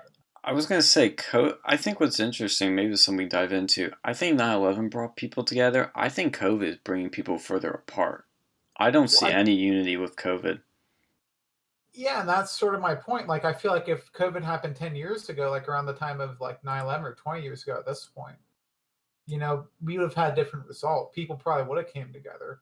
But now people are so, like, people see one event and depending on your particular political beliefs, you can see it in two different ways. That wasn't always the case. Like, right now we're at a point where what was that word for it? Like, there's that, the curve of what's acceptable and like not like socially acceptable. The Overton window. Yeah, the Overton window has gotten so far wide open that people see two different events, and you can't have that for a long period of time. Well, we've kind of always had that. Like, people are always going to look at things differently. Like, as Scott Adams always calls it, the two movies on one screen phenomenon, where everybody will see that. Like, a good example is the I forget the guy's name, of the black guy that was killed by those two guys. Some people saw these were white supremacists hunting down a black man. Other people saw it as a burglar and people trying to be heroes and shot him. And then other people will even say something completely different, like, oh, these guys, accidentally shot him. I don't know, or he was attacking them. There's so many different sides to every story and like lenses people look through. So I mean, it's just gotten worse recently, but I think where this is all coming from is the media, the mainstream media. What I think will make or break the country in the future is, do we still buy into the corporate mainstream media? Do we still keep them, or do we let them control our lives still? Or do we move on to social media? Do we move on to like the Tim Pools, the Cernoviches, and even people on the left like Sam Cedar and whatnot, and Alex Jones? Do we abandon the corporate media? Because our generation does not watch TV news. We probably watch it way more than our generation. We don't even watch it that much. What happens when our generation takes over? That's what I think is what's going to really set the tone for the future. Now, what I think is going to happen over here, we're going to have a Waco at some point. Oh, here we go. Waco, and that is going to be a spark. That is going to set off a whole series of events. Because, like, back in the 90s, like, Waco, like, most people felt, for the government at that point. Like, you'd have some people who didn't, but it was, like, at the most, it would have been, like, 70-30, probably closer to, like, 80-20. Now, if something were like that to happen, I don't know. And you're going to see people and state governments, and that's going to be the fucking spark. That's what's going to ignite the Civil War. So you're going to have a Waco sort of event, like, pop out, and one side is going to see one thing, the other side is going to see another, and there's going to be weapons involved, there's going to be militias involved, and it will get dirty real quick. I will say,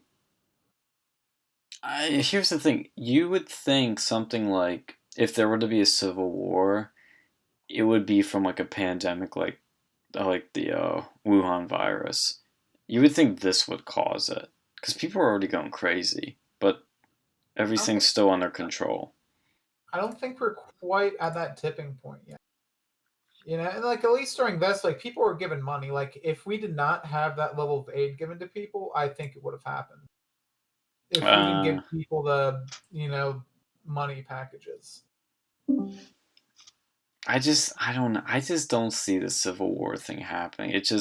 I've never bought into that theory. It'll be if anything happens, I don't see it being like a war, but I could see it being a lot of conflicts that amassed a lot of lives lost. Like Well, there might be. I could see it being I don't see it being one big war. I see it being a bunch of small conflicts that Yeah, could skirmish. mount itself to like a Hmm. war. To similar to like a war, but not like a war itself. Like how we view like the Civil War, it's not going to be like that per se. But there will be there will be many conflicts that will be civil, like within a civil war type, you know, structure, and then because of that, it's gonna like a lot of these civil battles will be it will result in a large chunk of Americans lost. I What could see it.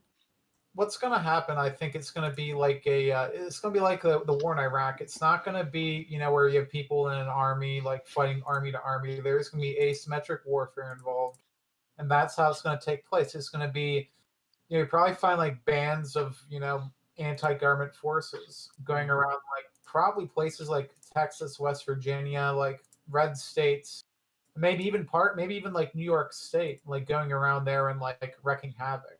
Mm-hmm. That's I probably what's mean, going to happen, and slowly disabling critical infrastructure because they don't have, at least at the beginning, they won't have the resources to take on the U.S. in a fair fight. They'd have to go and basically go around the country, disable critical piece of infrastructure while rallying support. At which point they might be able to do something more head on. The But I only think thing that I think might happen is, well, you know what we saw with Proud Boys and Antifa? Basically, the right and the left dishing it out through violence. I think the only thing that could even come close to a civil war is at some point there is such unrest, like abuses of power, and just something that pushes more people than usual to resort to violence, and these people start going further. Like Antifa, let's say, starts, instead of boycotting right wing businesses, they go there and they wreck shit, maybe even kill people or beat people up or whatever. That's the only thing I could see happening, is like that stuff starts happening, and there's like how we saw incidents with Antifa, like protesting events and whatnot, and well, not protesting, rioting events. That's the only thing I could see happening, is like sort of skirmishes over the country over maybe a year or something, and some people would see it as a civil war. Some people would just see it as sort of mass unrest, kind of like with the Weather Underground, not the Good Weather site, but the terrorist group that Bill Ayers was involved with. Something like the Weather Underground, but bigger, more nationwide, and more of sort of a big deal. That's the only kind of thing I could see. But even the Antifa violence has died down to nothing. That's why I don't really buy the whole Civil War thing. well, I don't know. Like I think right now, depending on how things get handled on a state level and on a national level, like we're getting close to something going down. Like you see what's going on in Michigan. Like they're trying to get armed people protesting over there, and sooner or later she's gonna try to arrest one of these people. And when you have armed, and like they have the one state too, like keep seeing these armed people go over and protesting. I think that's more of a show of force. I doubt these people would actually shoot and kill Sooner government or workers. later, they're gonna try to arrest someone. They're like they had that thing in Well, they Texas have. before, Yeah, the girl in Texas. and it's going. And one of these days, something's gonna happen. A shot's gonna be fired, and you're gonna see a situation like a Waco or Ruby Ridge breakdown, and there'll be a standoff. It'll be like what was that Bundy Ranch stuff? Like we've seen this happen. Like sooner or later, it's gonna escalate. And right now is probably if it doesn't happen from this COVID crisis, it'll probably be another 5 years before we have another event that would rival this in terms of ground for this to actually break down. Because like right now, I have a feeling there's probably like a 20% chance that there is a major event that ends up escalating into a civil war type scenario, while this COVID level of breakdown of society takes takes over. That doesn't happen. Once this COVID stuff, everything goes back to normal. Probably be another 5 years before we see similar, ground for an event like that to grow. Yeah, I think, because see, like, while I do think a civil war isn't going to happen, I am worried about, maybe it's because of the time we're living in right now, but if something like this, like kind of what you're saying, happens again, that's worse, especially if there's like a Democrat in charge or some far left person, and they do some really crazy shit that gets people unrest and something goes wrong. And I actually don't think it might be an abuse necessarily of power, but kind of like I guess Waco is technically an abuse of power, but something where somebody fucks up basically and somebody dies.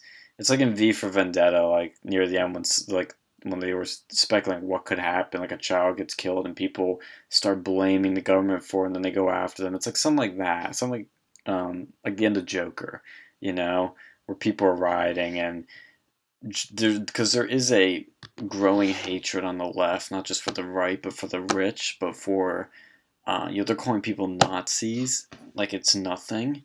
They've been doing that for years, though. I know, but that sort of language was not commonplace in, let's say, like 9/11 time.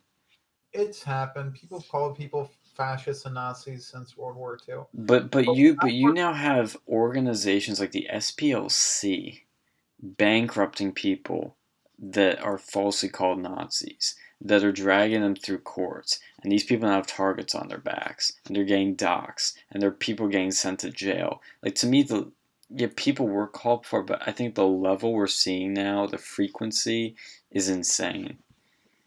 Well, I think that's another thing, too, that might lead up to this, is you get more people who are basically unpersoned out there.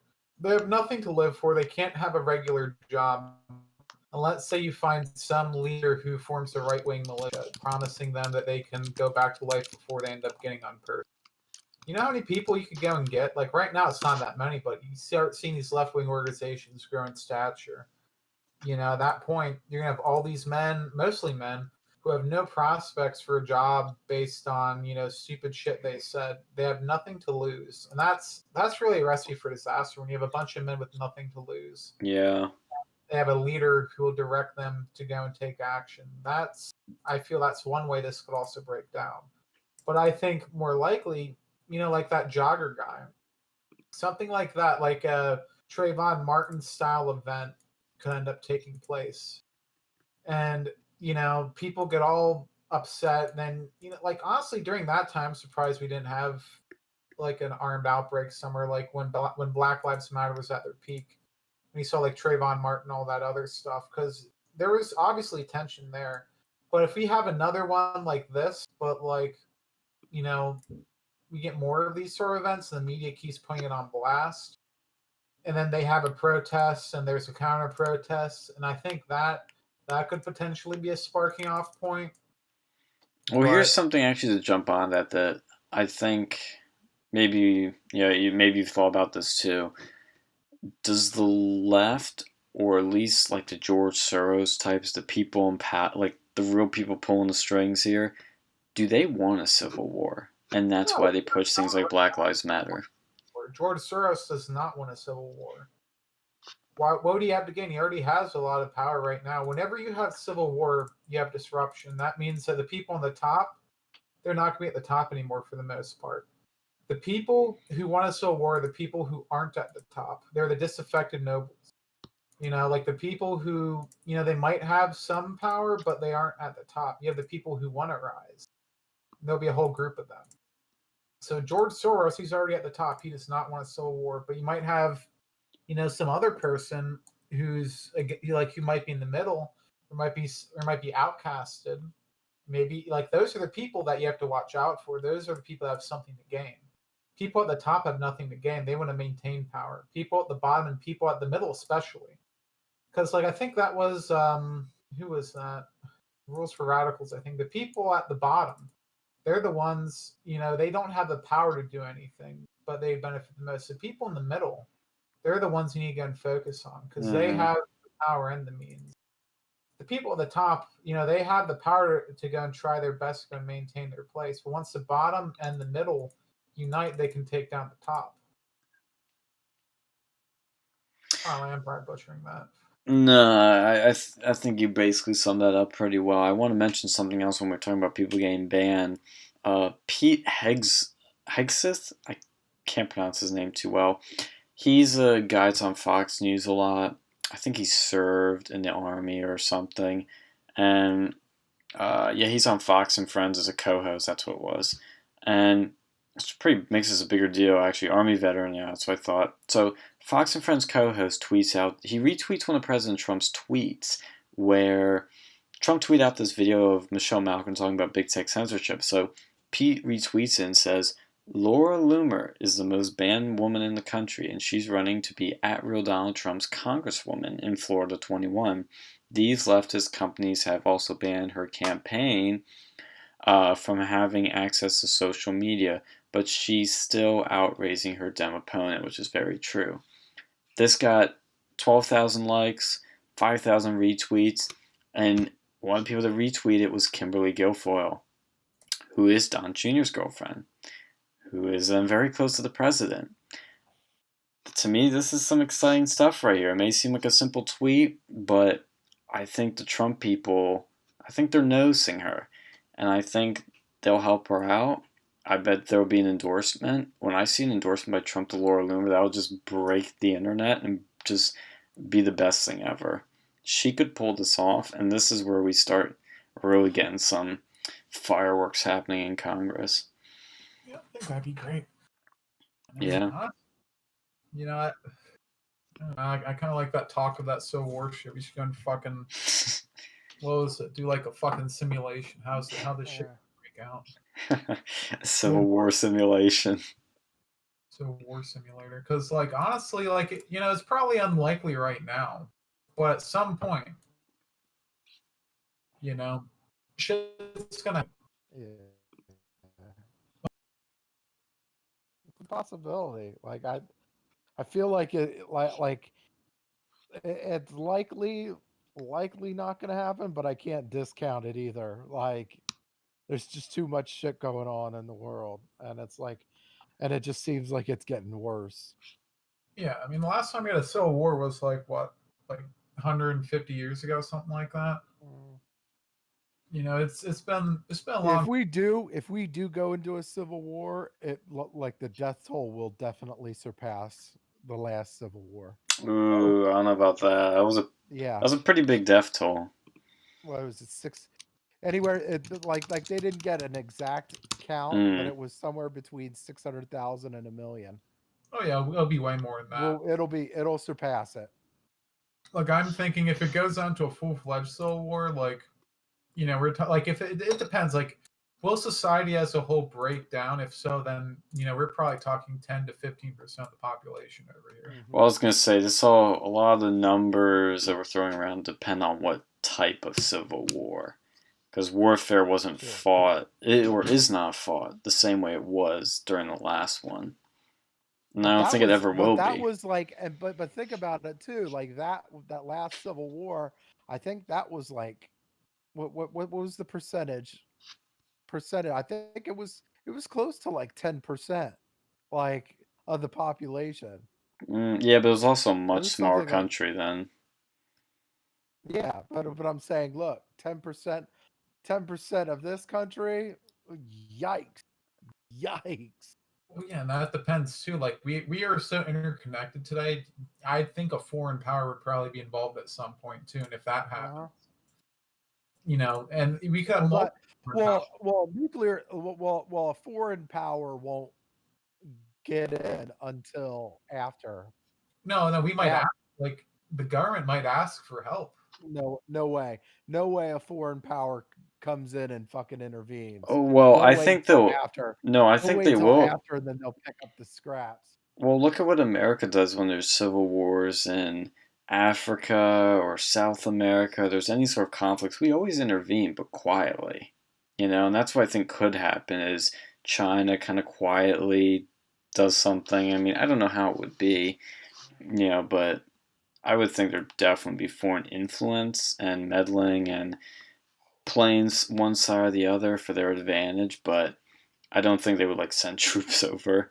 I mean, and keep in mind, we also live in a time of drones, soon 5G, AI, a bunch of other shit. Like even if again, I don't even know if how much of a second civil war would actually be physical. There would be a cyber or a resource killing like element to it, or a pandemic bioweapon element. I just like I said, this whole that's why I don't know, this whole idea of a second civil war just seems kind of silly to me, especially when you consider how different warfare is. Like it probably wouldn't even be a civil war, like a full on one, and the government would clamp down on it quickly. Yeah, but we're also thinking that a civil war is going to be like the Civil War in the 1800s or whatever. Yeah. It's like, no, the format would be completely different. Yeah. But I think the enemy would be, the enemy would still be there, and I think the death tolls would be there too. And yeah, I think it would. I absolutely believe if we ever get into another civil war, it would be, we would absolutely surpass the last civil war as far as death toll. Here's sort of my prediction for that. It's going to start out where there will be some disaffected like militia group or something in some like bullshit state like Alabama or something like that, going around small counties, blowing up infrastructure like radio towers, shit like that, Mm-hmm. and they'll start spreading from there. And then they'll basically, the only way they could really work it out is if you have a bunch of like guerrilla forces destroying infrastructure. Because without infrastructure, you can't have your 5G, you can't have your internet. Like that will just say, and like a lot of our troops, I imagine, they're probably reliant on, sort of piece of technology. A lot of our defenses would probably rely on, having internet connection, having like 5G, having all these other things. And it's not that hard to blow up things. It's a lot harder to go and build things than to blow it up. Yeah. And that's what they'll probably do. And then eventually, they might start getting some states on their side. And that's the point where it starts looking more like a regular war. And that's the point when the death toll really starts to go up. Because before then, it'll just be it'll be like the war in Iraq. But once there's like a tipping point, and then they can start they start getting the state government's forces, maybe they even get nuclear weapons. That's when you start to go and see it turn into a different beast altogether. And that's probably the point that you start to see intervention. Like probably first, they'll probably go to the EU, the European Union for help, or maybe Britain. And then after that, the one side will probably ask for help from them. The other side, probably either Russia or China. And that's when you'll start to go and see the death toll start to rise. That's when you'll start to see foreign troops come in over here. And the end result of that, I think, I don't know after that point happens if the United States will be able to come all together again. I think there would be a split into multiple different countries, and how that would split, I don't know. It probably won't just be a north and south split. You might see 4 different countries, like the northeast sort of section. You might see like west, middle America might just form its own thing, or it might be like half and half, go to the other two, but it'll be a different America at that point. And it would be very interesting kind of go and see how we would go from there, because I feel like one of the countries would be a lot more like a European nation or like Canada or something. The other country would probably be, more like a libertarian sort of, situation, at least for the time being. Maybe it would be influenced by China or Russia or, the EU. I don't know. Depends on how this really breaks down. But it's very likely we could see 2 different countries break out from over this, and maybe Canada will go and snag up like Maine or something. I don't know. It would be, and I bet they'd probably be involved at some point too, because they have a stake in this if there's nuclear arms involved. And I think Mexico would be involved as well. I don't know. I don't know. I think something really crazy would. First of all, really crazy would have to happen for this to even happen, and then for other countries to get involved, like to that degree, it'd have to be really crazy, where their interests are a threat or there are big opportunities. Nuclear happens, absolutely. Like like Mexico, if major fighting takes place in Texas, the cartels will probably be involved one way or the other, and then Mexican authorities will probably there will be involvement there in Canada. If there's fighting in like the northern states, that's going to be in their interest to go and aid whoever's going to stop that shit, because to go and make money, there'd probably be weapon smuggling across the borders. I mean, we already have an issue with it. Well, they already have an issue with that right now. And if there's like fighting over there, there would be a lot more at stake, because you'd probably see guns going to one side and like money or, possibly military equipment, I don't know, going to the other. The thing is like, to get back to the origins of this, like, what would cause enough people who have a lot to lose, their jobs, their family, their houses, their everything, to start fighting a civil war? Well, you have a couple different potential, sparks. It could be people who are already unpersoned, have nothing to lose, enough people, and it would have to be at a point when there is enough of these people who. But you would need like millions of people like that, and there's not even close to that number. Like, when an average person loses their Twitter, they may make another one, or just like not care. I mean, that's never going to really happen unless these tech companies become so oppressive and Orwellian that they are just outright banning every single conservative that comes on their platform. And even then, it would just be people getting mad at tech companies protesting, and then something changes. If nothing changes, they might not. Like, it might not be just getting deleted off of Twitter, delete off of Facebook. Like, at some point in the future might be having a Twitter or Facebook. That might be a difference between having or not having a job. Or like, let's say, they have so much dirt on them, like employers don't want to deal with them. And if you have enough people, and you don't need that much people either. You probably need to have like maybe 1 or 2, maybe 5,000 people, especially and then they'll go and start to move over to one particular area. They say, hey, we can't find any meaningful jobs because I did this or that. I'm effectively unpersoned.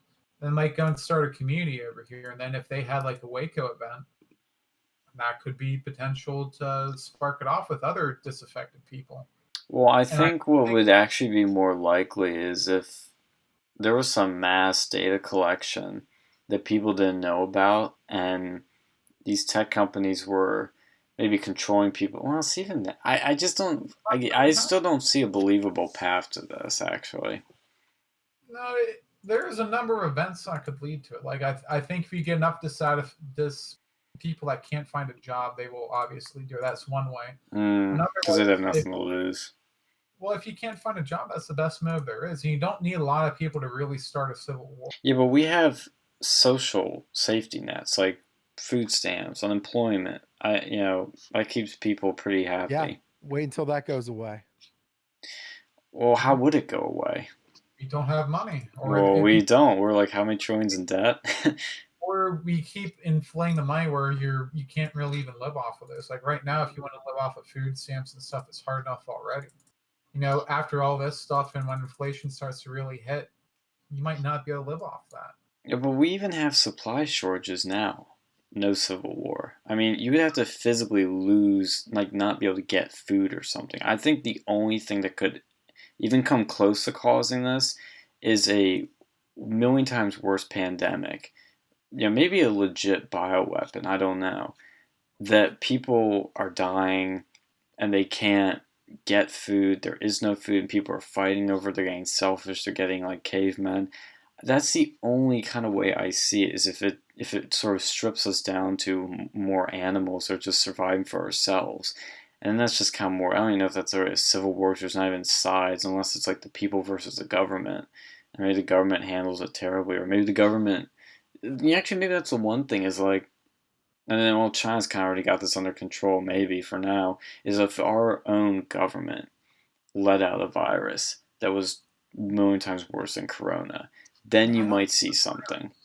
It's going to be, like, the virus itself isn't going to be the thing that makes us do it. It's going to be our reaction to the virus, the state governments. Like, we're seeing it right now in Michigan. If we have a major event go off there, you can see militia groups across that state start to declare a guerrilla war against the state government. then they have to get National Guard involved. Then other states would probably institute draconian measures. Maybe they want to go and take all the guns. And then you start seeing militia groups go across there. And the reaction to these events will directly spark this, could directly spark a civil war. Maybe. I mean, The there's. events themselves probably won't, but it's the reaction to these events that could start a civil war. Because right now, I mean, people are already, like, there's an animosity between the two parties that there hasn't been, I don't think, since, like, really the other civil war. Like, where people are so morally abhorrent to the one party to the other. And if it keeps going that way, you know, it could start intensifying. Like, if we have another round of Antifa assaults on places, that could potentially lead off. But I think right now the biggest threat is government's reaction to coronavirus. Mm-hmm. You know, once we start to see real food shortages, like right now we haven't really had too much to worry about. Like, you can still buy everything for the most part. Like all the essentials, food, water, you know, pretty much everything else. But if we start to see that breakdown, and then it's seeing as, oh, hey, the state is stopping people from working, and you're going to see protests. People are going to start bringing guns to the protests. You know, as we've already seen, sooner or later, maybe a police officer tries to arrest someone. Someone says no. Someone with a gun says, hey, police officer, take that off him. The police officer raises his gun. Somebody shoots. There, you know, that's a shot heard around the states at that point. Someone shoots back, and then you start to see a whole lot of shooting going on. Maybe, yeah. Spread. Maybe, but I don't know. Like I said, it'd have to get really, really bad. Like, I mean, right now we're in unprecedented times. Good. yeah, but we're still fine. Yeah. Right now, but look at what's happening in Michigan. They had to go and cancel legislative sessions because of protesters with guns. Mm-hmm. Yeah, but look, nothing's gonna happen in Michigan unless like something goes wrong, maybe. But it would be a small skirmish, a small like. I don't want to say a Boston Massacre is a bad example to draw from, but like a little. That's a perfect example. Like, look at how small that was. There's like 6 people got killed in Boston, and guess what that started? Because of savvy propaganda by our founders. Yes, and you know how hard it, like, we have so much propaganda tools these days. Well, the other thing too was back then they kind of believed a lot of that from what our founders were saying, and it was kind of easier to, for lack of a better term, manipulate people, whereas now we can fact check stuff online, look shit up, you know. I don't know about that, man. I don't know how much I trust that. People believe that, like, look at the fucking anti-vaxxer and the or the flat Earth theories. Like, people, and that's a lot of people between those two groups. No, those people are pretty. They're kind of dumb, the flat earthers. Yeah, those are extreme, like, weirdos. Those are like, they're even like less. They're more libertarians than those people. I know, but there's still like, there's probably thousands of those. Like, there's probably tens of thousands, honestly. There's probably like 25,000 people in the U.S. alone who believe in stupid shit. That's like nothing. I mean, look, how many libertarians have you?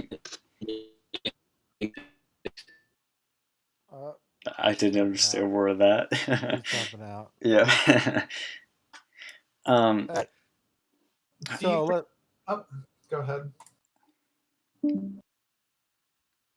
And he's gone. Yeah. Yeah.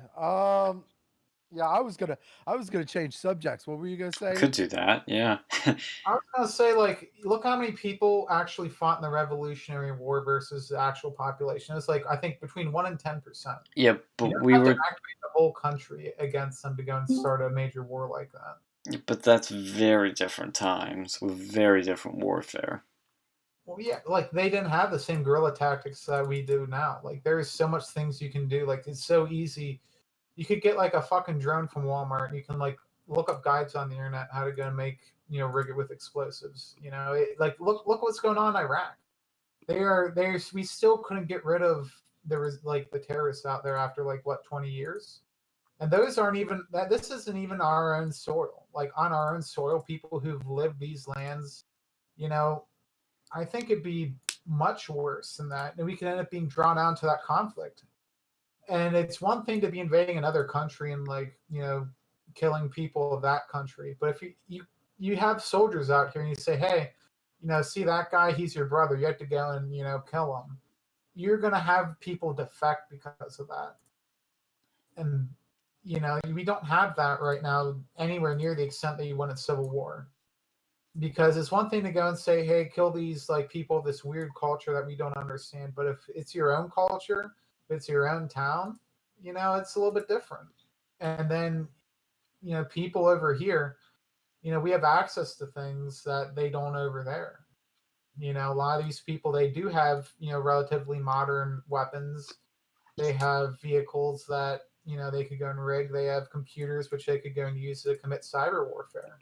Like there's a whole lot of additional things that make a war over here a lot more tricky. Like I think I read there's like something on 4chan a while ago. It's 4chan, so kind of take that as you will. But like apparently there's somebody who ran like a simulation like of a civil war in the U.S. and who would win. And like honestly, I think it was like 50-50, and they did it like 10 times. It's Well, who's who? Like who is who? Is like this the government versus they had various simulations. I mean, it's Oh, unfortunate. I don't think people would stand a chance. Well, No, they would, but like, well, no, I don't think the people in the government would stand a chance because this is a point I think Scott Adams has brought up that's a very good one, is that the government has all the firepower they can, yes, but you just have to kidnap a few important people's families. That ends it.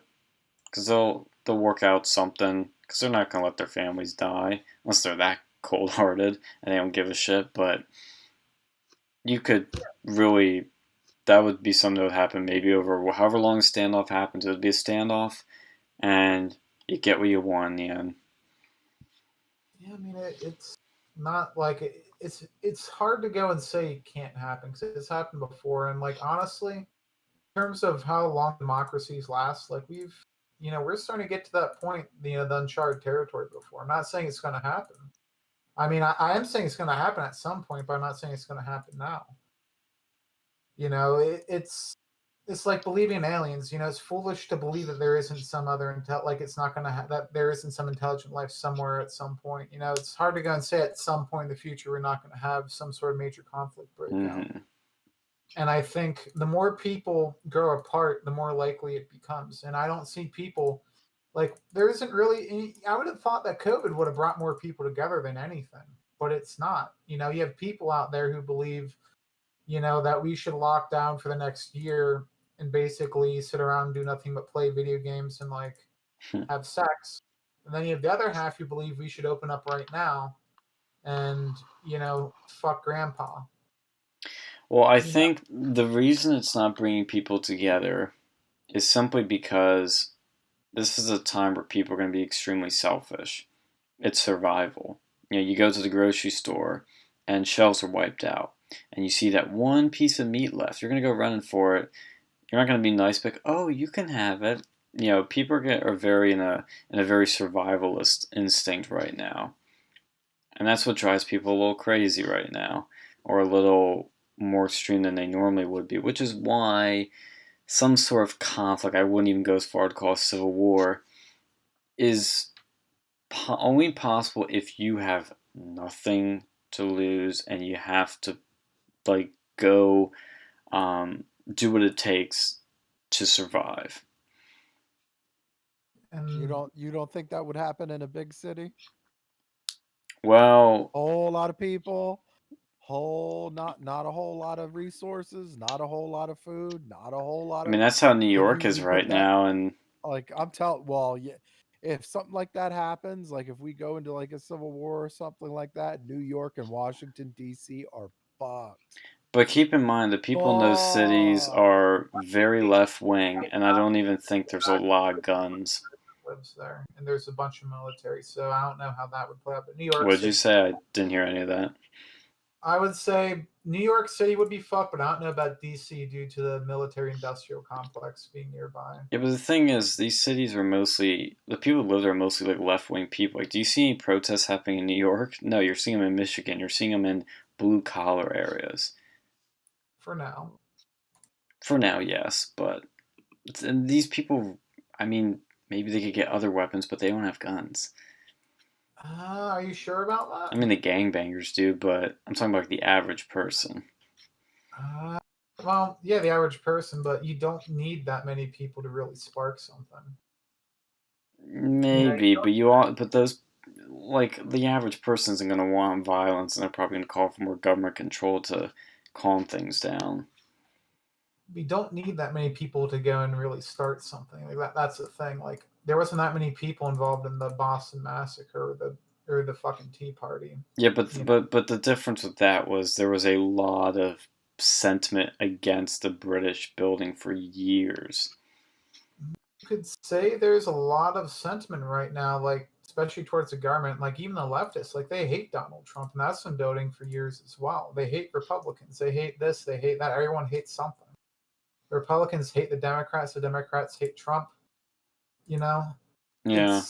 it's been And I growing. think, look, it's going to be fine unless there's like no food, no health care, no vaccine, no treatment.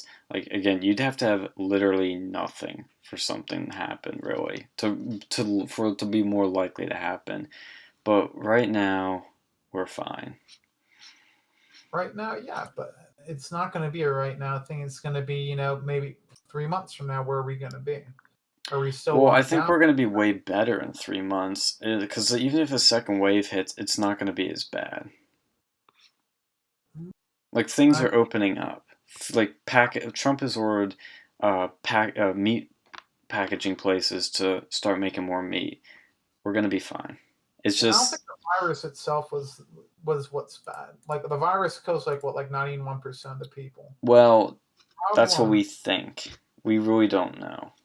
Well, like look how many pneumonia deaths have occurred after this. Like Yeah, but we have a cure for pneumonia, or at least a well, yeah, treatment. less pneumonia deaths right now, like significantly less. So you know some of those being counted as COVID-19. Yeah, and they've been adjusting some of those numbers, but we would have way more deaths if we didn't shut down too. I don't know, man. I mean, way more deaths might be like, and like look at PA. It's like 80% came from like old people and or nursing homes. Like you know, it's something where you know is the reaction fitting what we got over here, and But we've that's also seen it kill some young people too, and that's what's concerning too. there's always outliers. You know, even True. with like regular flu. Yeah. Well, I mean, the quarantine was meant to separate everybody and basically reorganize the health structure, right? Well, they didn't want you know, the hospitals hospital overflowing. yeah, right. That's what like it wasn't meant to really find a cure or find a vaccine or whatever. It was to flatten the curve and make sure that that we get to a point where hospitals are able to handle whatever, you know, whatever bump in cases and deaths come, right?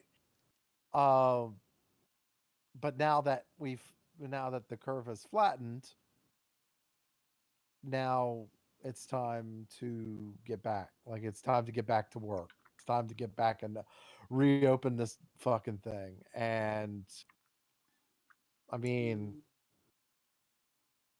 that's it. I mean, that's really it. I mean, we're doing everything that we can, but there's no like the fucking the $3 trillion stimulus bullshit.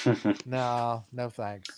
What they call it, heroes or some The sort of Heroes silly Act. acronym. Fuck you. Fuck you, Pelosi.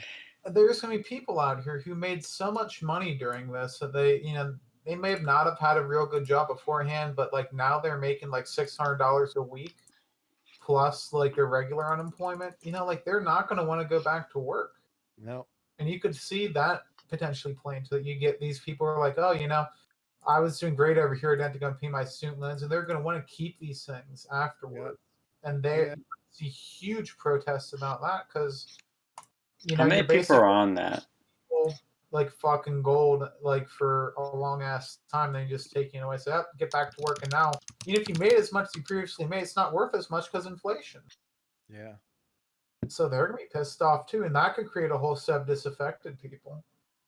And I don't know if you'd see civil war break out from that, but you would see massive protests, and then you might see the government start to go and like take action against these people, and you know you could have a incident break out over there, and Antifa might start rising up because you start seeing these groups, and like it creates this cascading, like these events themselves probably won't spark the Civil War, but they create structures that allow the Civil War to come back, because then you'll see more communists openly in the streets, more Antifa, more of that sort of thing. And that's where the danger comes. Yeah. What about what do you think about the World Health Organization and the decision to cut the funding? Good. Well, I think what's happening now is that I heard, I don't know if it actually happened, but I think Trump's signed some letter that said the US would consider rejoining as long as China paid up and paid more than what they were doing, like a lot more. Well, here's what I'm thinking. So, and this might be some next level chess that Trump has been so good at. So recently, India won a seat at the chair as the chairperson of the World Health Assembly, um, for the World Health Organization. What if he is leveraging that money to not only uh, to to not only you know basically flip off China, but to actually recognize Taiwan in the World Health Organization? I think he would do a bunch of things. If China Like has a there's multiple things. I think there's multiple things at play here. But I think one of the main things is I think he's using the money to leverage the World Health Organization to not only buck China but to recognize Taiwan as a country. Wait, Because yeah. what's up? I thought you said India was the one who got like the World Health Organization. Well, no, they just recently got a seat as the chairperson for the World Health Assembly, but like I think the director general, the one who's running, that's the dude with China ties. Like I think he's from Africa or whatever. He's the one that has China ties. Uh, but the chairperson of the World Health Assembly, that's going to be an Indian, and so between that and Trump's decision to buck the funding for the World Health Organization until they get their shit together, I think part of that is to recognize Taiwan as a country, like as an actual country and a member of the World Health Organization, because that's like huge. I think Because Trump would do a Taiwan, lot of things to stick it to China. what's up? I think Trump would do a lot of things to stick it to China, and that's a way to do it, but I don't know if that's what would actually happen. I mean, I don't even know what the state of the WHO will be after this. Right. Well, the thing is, well, I mean, they you want to keep the World Health Organization up because it does have a lot of importance. It's just that right now we've got a lot of corruption up in the top. We need to get rid of. And now already one of the executive members recently stepped down too. I forget what his name is. I want to say Spanish or something. It was like, yeah, anyway, in any case, I think one of the things they're trying to do is they're trying to get that director general to resign, right? They're trying to get him to step down, or they're trying to get the WHA to boot him out. One of the two. And they're going to try to get Taiwan. Like the Taiwan thing is big. Taiwan was like huge. Taiwan's huge for trade reasons, and two, um, they were huge in the response for COVID-19. Like they were huge. I wouldn't be surprised. I know that he was working with Taiwan, and they just TSMC, which is a Taiwanese like semiconductor maker, Right. like they make they think like Ryzen has them make the AMD has them make the chips for them. Like they announced they're building a U.S. facility like a few days ago.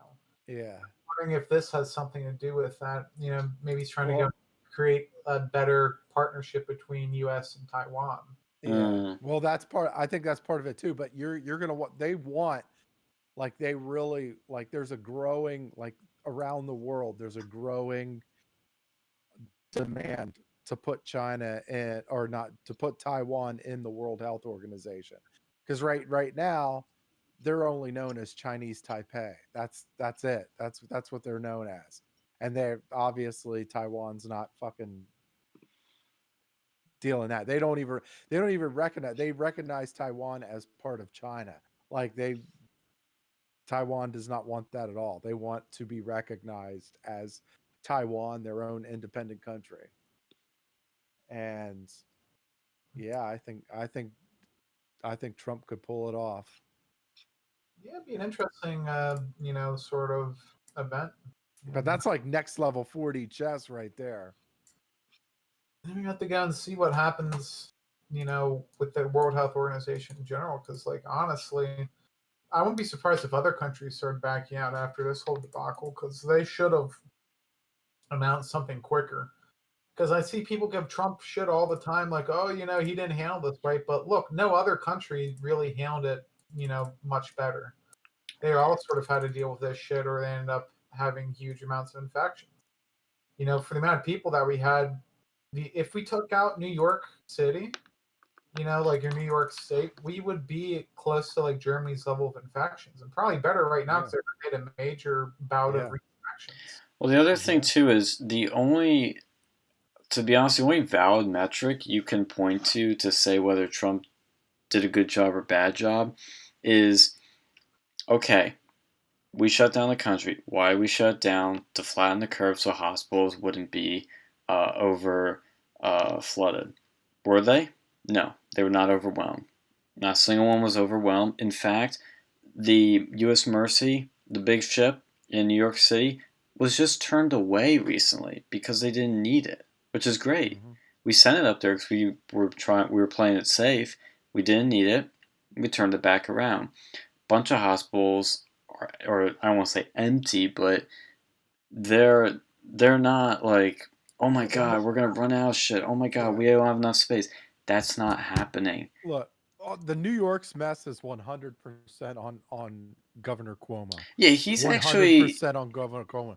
It's not because of lack of resources. They gave him, like, Trump gave him everything he needed, like everything he fucking needed. They signed orders. They rebuilt hotels and turned them into hospitals. They brought in a Navy ship.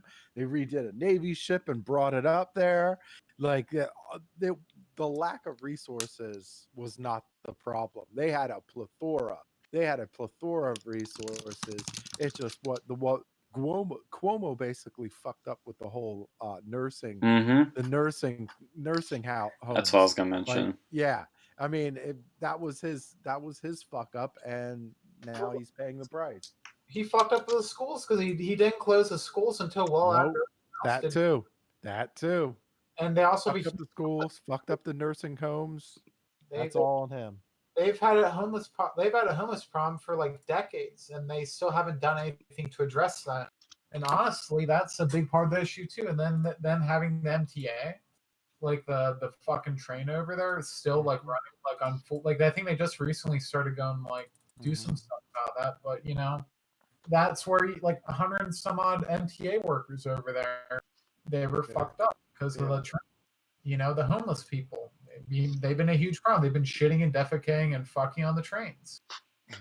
That's a huge problem. When you have homeless people, that's a huge contagion factor. Yeah. Mm-hmm. And so, like, New York hasn't done anything about that problem for really ever, to my knowledge.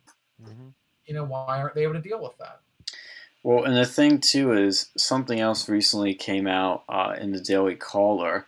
New York admits knowingly undercutting nursing home deaths after quietly changing reporting rules. Oh, yeah. They know they fucked up on this. And look, I was giving Cuomo credit where credit was due in the beginning because it seemed like he was doing a good job. He was being a great communicator, delivering great briefings. But now looking back, like a lot of things you're gonna look back on and think coulda, shoulda, woulda, more of that bullshit. But the one thing I will say is, I think when you see a left wing guy like him being propped up by the media as this new darling that they love, you gotta be a bit more suspicious, even in a pandemic. This is gonna hurt. Like, this is gonna hurt left. I have a feeling that this COVID shit is gonna hurt the left. Like, it's gonna hurt Democrats because, like, you're talking. Look, all the states that are completely fucking up really are blue states. Well, not Really, because you. you know, it hurts their internationalist perspective because that was Hurts the big globalism. thing. Borders. Yeah. Well, that's the thing I with mean, the WHO. I don't even know about. That's why I was being skeptical about the Taiwan thing because I bet they want to see at the table, but I don't know what this. The globalism is being smashed because of this. I mean, we've already had Brexit, and now after this, I don't. I see so many people are going to have a major rejection of globalism after this.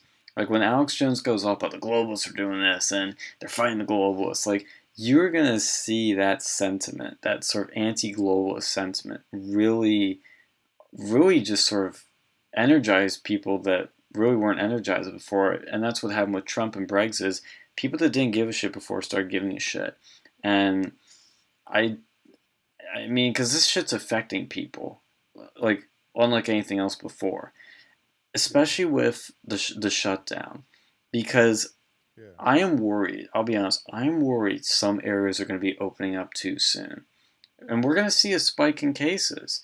It's going to be, well, is it worth it? Well, no, there's going to be a spike in cases no matter what. That's inevitable. That's Like true. you're not going to stop it. You're not going to stop the jump. The only thing is, well, what are we doing to handle the jump? Like, do you have the research? Like, look at Florida. Look at Florida. Look, they're combating.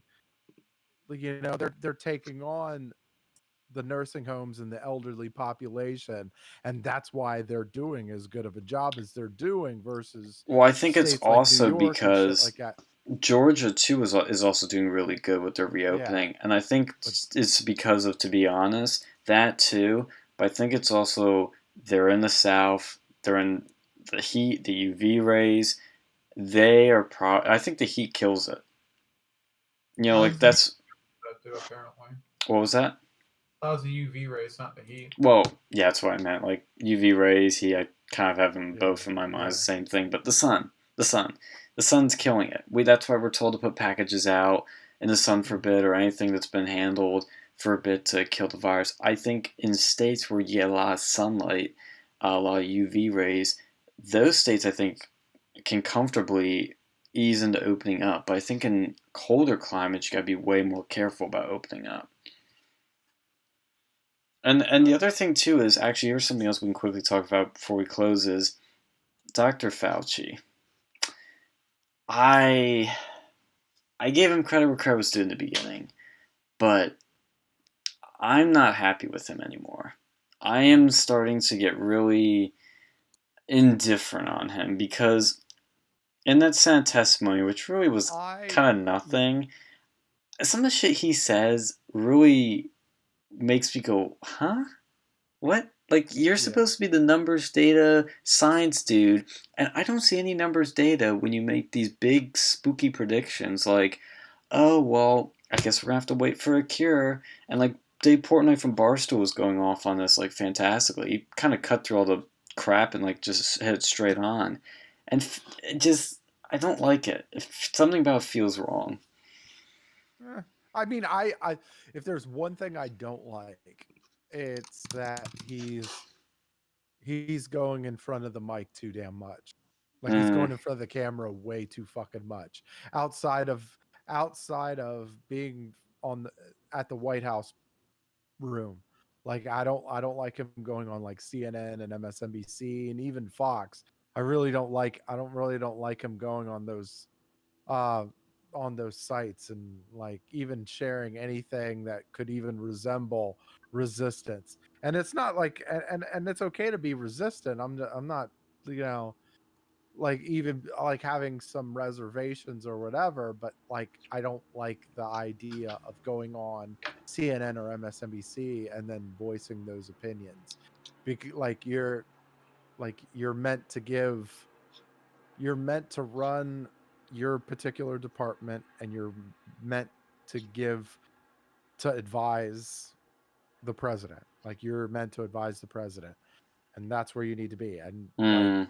I just I think like he did good, but I think after a while it's like, well, I think he might be getting comfortable. I think that might be what it is. I think that he may be very well getting comfortable with his position, maybe a little too comfortable. Well, and here's the other thing too. I think if anybody keep in front of the camera, it's Dr. Burks, because she seems to be able to communicate things better and more clearly. Mm-hmm. And again, I don't want to play this game with Fauci because he does seem objective. He does. But again, the left is really propping this guy up. And I'm like, Yeah. why? Well, no, they want to create. I mean, ultimately, they want to create division. Like if if you prop somebody up as like more of a superior figure than the leader, then you're naturally attempting to cause division. Like, because it's like, well, no, you don't turn to Fauci, you turn to me. I'm the fucking ruler here. I'm the president, right? But if you're propping up Fauci, who's basically the, I mean, essentially he's the next guy up as far as how to deal with this COVID thing. Like, um, you're just naturally going to cause that. There's just naturally there's a appearance of causing division, and this is what we have right now. Well, I think Fauci's also way too idealistically cautious. Like, he doesn't want to open schools in the fall. He basically wants to wait for a cure before he really turn things back I don't up. even mind that. Like, I don't even mind that. Like him having that opinion. Like, I would expect him to have that opinion, even as like a doctor or anything like that. They're always very cautious. Like that's kind of what they do. Well, But that's fine. I don't like him going in front of CNN and MSNBC because it looks like he's undermining Donald Trump. Well, here's the thing. It looks like, yeah. Well, that you kind of brought up, Sean. It's that this guy, he's a doctor. He's not an economist. He doesn't understand, how economies work. Or maybe he does, but to a low degree. That's not his primary concern. As a doctor, he's not going to give a shit, about the monetary policy. He just wants to go and, save people's lives or like reduce risk to an infinitesimal amount. He will spend so much money reducing risks that, it's not worth it. And that's why you need to go and have a balancing act over there between someone like Donald Trump, who, puts, who wants to make America great again, help the business, help the economy, or like maybe even another economist. And then you have Fauci. Like, I know. I totally agree with that, and that's what I've been saying, and I still believe that. But the issue is, this is what I've noticed recently, and this is where I'm trying to get to, is that he says this stuff without backing it up with the data and science, which is what he's always been sort of supposed to be about. And that's my issue. Is like, I would have no issue with what he's saying if he immediately backed it up with some data and science, and I just don't see it. He just sort of makes these predictions off of nothing, and I'm not saying he isn't, but what I want to see is something to back it up. Well, I think too, you might have a case of Icarus flying too close to the sun. He's in the limelight now. He's, it's probably the first time that he's really had any sort of like national fame in his life. And I can imagine that now he's starting to get to that point where he thinks that, he can basically say whatever the hell he wants. He sees people who hate Trump love him, and people who even like Trump are like, okay, he's not that. Like, he seems probably one of the most liked people in the country right now. Yeah. That's what I'm saying. Yeah, maybe. That's kind of what I'm saying. Like this is like it's one of those things. Like just like it's almost like a look.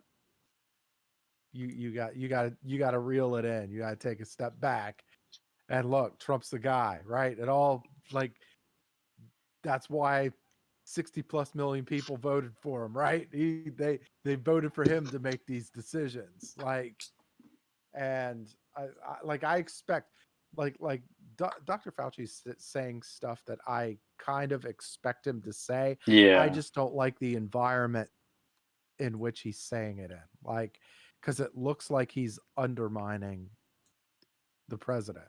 And he And that's seems a to no. go To on me, those. that's a no-go.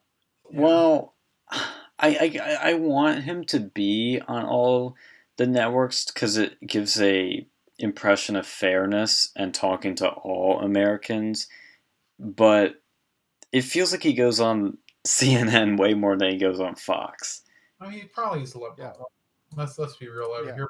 Honestly, I feel that they need to go and get some. I think the time for Fauci, his spot in the limelight, the curve has been flattened. We need to get an economist up here who knows what the fuck they're doing. That's more important right now because until the hospitals are getting overwhelmed, what's the point?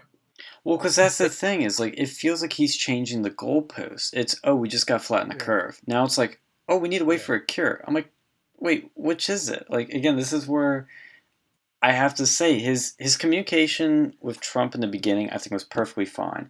It was looking at an issue in different perspectives, and that's perfect. But now it sounds like he's either getting too much into something or he's changing his mind. And again, it's not clear. It's confusing. You need data to back this up, and you can't be changing the goalposts. That's all I can say on that. Because I root for him. That's the thing. I do root for him. I want to make that clear. It's just he changes the goalpost. What's the point? If you already achieved the goal, why is he even up there anymore? He probably wants to go and keep himself. Yeah, that's a good point. It's possible, yeah, and that's why I have to be a little bit sort of skeptical and I guess maybe call it critical right now because and I know Trump's kind of transitioning more to the reopening team, which is good. So it feels like a sort of rough transition maybe, and I don't think that's Trump's fault. Like I said, it's kind of I don't want to even blame it on Fauci, but it's like you got the Democrats. They're looking to make this thing like I think they're looking to destroy this shit. Like I feel like, look, you got Nancy Pelosi that was pushing this $3 trillion fucking stimulus. Like what the fuck is it? Like you know the amount of bullshit that's in this fucking thing. Probably like a lot. There's nothing. It's a lot of bullshit. She's and this is another thing I really fucking hate about lawmakers. Like they want to pass this bill and they want to just they got the stuff in there that you need. Like you got the the stimulus checks for the people. You got the all this stuff, that it's like, okay, I could kind of get behind, and then they pile in all this other bullshit, just tons of bullshit. Like yeah, because they want stuff they normally couldn't get through. They can get through now because if you vote against this, well, you're evil. You don't care about people dying from coronavirus. Like, how could you vote against this? That's how they'll frame it. It's the only things they should have is like more fucking loans to companies. Yeah. Well, they need. I think they need. Yeah, I agree. I agree with you, Alex. And I'm like, okay. I think they need to give they need to in either this one or some sort of bill later on. They need to have something where they set up small business setup, like either like loans to reset up the the businesses that were lost, or if somebody wants to start a new business, like make it like much easier for them, because like that's how you bounce this thing back. Like the SBA, the Small Business Assistance Loans. Yeah. They have it right now. That was in the last one. They should go and put more money to go and fund that. Yeah. And they should also give direct assistance to people who had been impacted negatively by this, who lost their job. Maybe even like college grads, who you know, why? I mean, as much as I'd love to get free money, and I do, that $1,200 check was nice. I don't need it. Yeah, same. People who Yeah. have a job that's paying them don't need it. Give it to people who actually need the job. Like, but Yeah. people who don't, why are we giving money to people who don't need money? Mm-hmm. You know, don't give it to everyone. Don't give it to illegal aliens. Don't give it to people who are already making money. Give it to people who need to make money and only do it to them and vet them. You know, as nice as it is just to give people their fucking loaf of bread, it's going to hurt you in the long run because then you're going to expect this every year. And that's going to cause inflation to skyrise. If they just went to the things that people needed, it would be probably not even $1 trillion. Maybe it would be. I don't know, but they're counting on it though. Yeah, like Democrats are counting on it. Like that's what they're doing. Mm-hmm.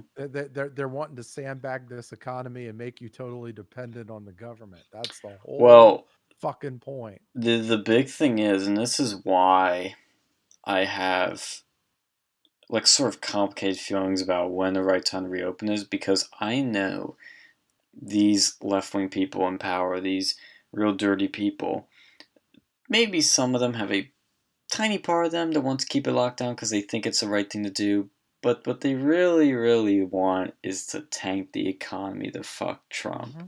That's really what they want, because they know it's the one thing he has that is universally known as good, is that the economy is good under Trump. That's a fact now. It won't be long. Like it won't be long. Like once he starts reopening this economy, look, when Trump said, he's like, look, I did this once, I could do it again. We're gonna do this. And I'm like, I believe him. I believe him. I'm like, look, I'm behind this. Let's get this thing up and humming again. Like, and that's a great campaign, message, because who should you pick?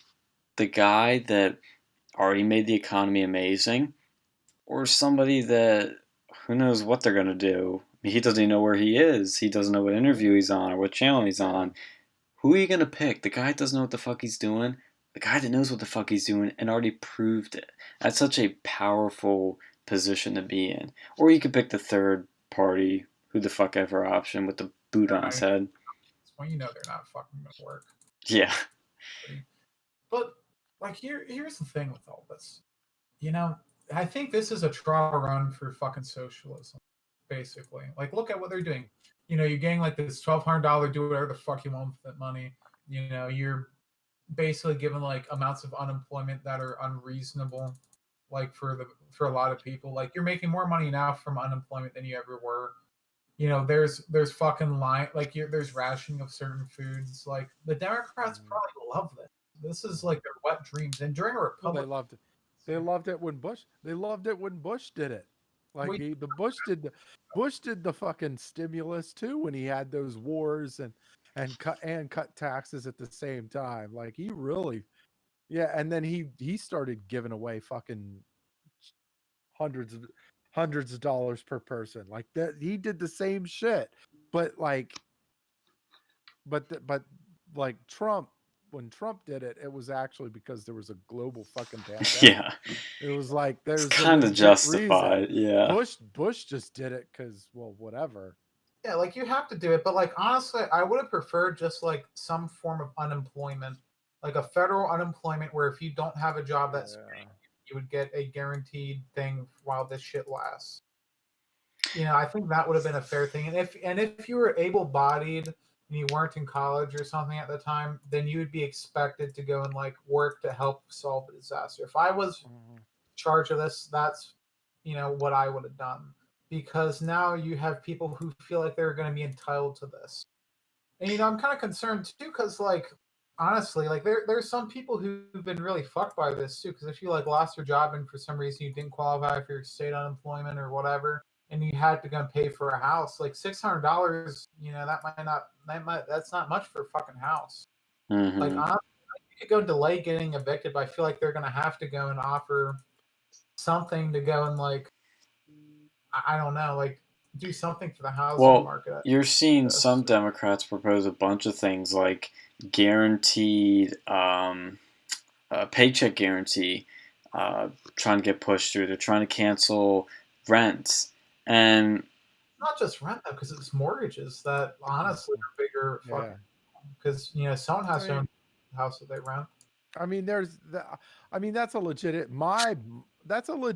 That's a legit worry. I get that, but like, I don't know how I would look at it. I'm like on the fence with that one. Like, I'm on the fence because it's like, well, I would love there to be like a rent relief, but how do you fucking pull that off? Like, Yeah. how really do you pull that off without like fucking over someone, right? Well, because I mean, they canceled all student debt that was federal. I think they did something where they like delayed the federal mortgages, but there's not as many federal mortgages as there are like federal student loan debt. Yeah. I mean, I'm still paying my fucking mortgage. I mean, thankfully I still have my job, but if I didn't, I'd be fucked. Mm-hmm. Like, what about the fucking? What pissed me off was they were they Pelosi or the Democrats kept pushing this mail-in voting thing. Like, that really kind of got to me because, like, what they're trying to fuck up the election. They're trying to fuck up these elections. Well, like, to be fair, like Republicans are pushing that hard too, and no, no, it's more Democrats. no. They're Well, going to take advantage of that. They're trying to take advantage of that ballot harvesting. Although I don't think they can do. I don't think it's going to help them the same way this time as it did in 2018, because at least now we see it coming. well, Like, we didn't see the Republicans didn't see 2018 coming with the because they surprised a lot of these people with the ballot harvesting, and that's why they took a lot of those seats from California, ended up getting the House back. But I don't think Katie Hill's district. I'll say Garcia got flipped. Yeah, that was one of the ones that did the ballot harvesting. Well, and that's why Katie Hill won by like 9 fucking points. Yeah, but now she lost. Yeah, but that was something that was. The thing is, wasn't that a Republican seat? That was originally a Republican seat, and then Katie Hill flipped it. Yes, but that was because of that fucking blood. That it's cheating. Blatantly, it's the ballot harvesting is fucking cheating. It is. Like, you could tell me that it's legal all you want, but it's fucking cheating. Like, you're basically going to somebody's house and collecting their votes. Like, you don't know who the fuck is voting or signing those fucking forms or whatever. You don't know who's picking it up and vetting the vote and making sure that they did actually vote who the hell they said they voted for. You don't know any of that shit. There's a whole bunch of dirty shit going on. You're telling me that they won by that fucking much? Like, come on. There's some dirty shit going on that year. The thing with the mail-in voting, though, is while Trump is kind of against it, and I mean, I've been doing phone banking for a few weeks now, and there's a lot of people who I've talked to that are nervous about doing it, aren't doing it, but the campaign is pushing it because you got to get every vote you can, because there's a lot of people that are too scared to vote. Well, it's not going to work. Like, I know Pelosi's trying to push what she can, but it's not going to work. Like you're not going to get away with that mail-in ballot harvesting bullshit this time around. Wait, are we talking? Well, that's two different things. What's she pushing exactly? Just so I have it clear. The mail-in. She wants to make the mail-in voting, like, she wants to kind of make it all mail-in voting. Oh, see, that's crazy. That's crazy. Well, and here's the other thing too. Do you see what happened in fucking Pittsburgh with the mail-in voting? No. Oh, let me pull that up because there was a big fucking issue with that. Yeah. Hold on. Fucking mining and fucking RuneScape. Hold on. You're gonna get like the Republicans are gonna get seats back from the House. It will happen. Hold on. I actually think the question is, are they going to take the House back? Like, that's they're going to gain seats, but are they going to get the House? I think there's a good chance. I think there's a good chance. I think there is too, but it's going to be like, it's going to be I think it's going to be a red wave, but I think Hold on. Because Biden is really just the energy simply isn't there, and that is such Well, a it's key factor. well, it's a lot of these blue states are really fucking up hard. That's gonna hit them. Mm-hmm. Like, dude, all that shit is gonna hit them. They're gonna be like, well, what the fuck? Why the fuck are we voting for these blue people when they're not fucking like, dude? They did such a fuck up job. No, I'll take my chances with a Republican. Yeah, well, that's the thing is like this coronavirus is going to make or break the election in many ways. Like it's really gonna, because it affects people. That's what really comes down to is what directly affects people. Dude, this is exactly what we were worrying about. Like this is with the mail in balloting, and this is what Trump was talking about this too on his interview with Maria Bartiromo. Like he was saying, like, look, there's in some of these states, there's really no way to really like vet it, like from a from the state level, and a lot of like you open the door to all kinds of crooked shit. Well, see, the thing is, what is, this kind of will, I guess, kind of form anybody's opinion out, but it is very, because I did it for the primary, because I just don't see any point in going in and risking it, because, oh, gee, Trump's really going to have a tough competition being the Republican nominee. So I just did mail in for the primary, and I'm going to go in person in general, but it's done like a mail-in. Yeah, I know, but that's not what my point was. My point was is that it is done like basically an absentee ballot. It's like a sort of, it's very, because I've done so many absentee ballots, it's very similar to it. So I'm going to assume the system is done the same as that, but... Oh, yeah. What? Did you look at that article yet I posted? I pulled it right up. People getting duplicate ballots. Yeah, like, see, stuff like that. Yeah. That scares me. And they say it's a fucking printing issue. I don't believe that. No. For 1 second. I know how fucking corrupt Allegheny County is. Like, my fucking uncle used to work for them. Yeah. There's a lot of bullshit going on. Like and you get a lot of that. There was like, I know there was like in Texas they had some shit with like manipulating the fucking voting rolls or something like that in Texas, and getting rid of absentee ballots and shit like that. Like you fucking, there's a lot of dirty shit that goes on, especially with the mail-in stuff. No, like, well, like look at Florida.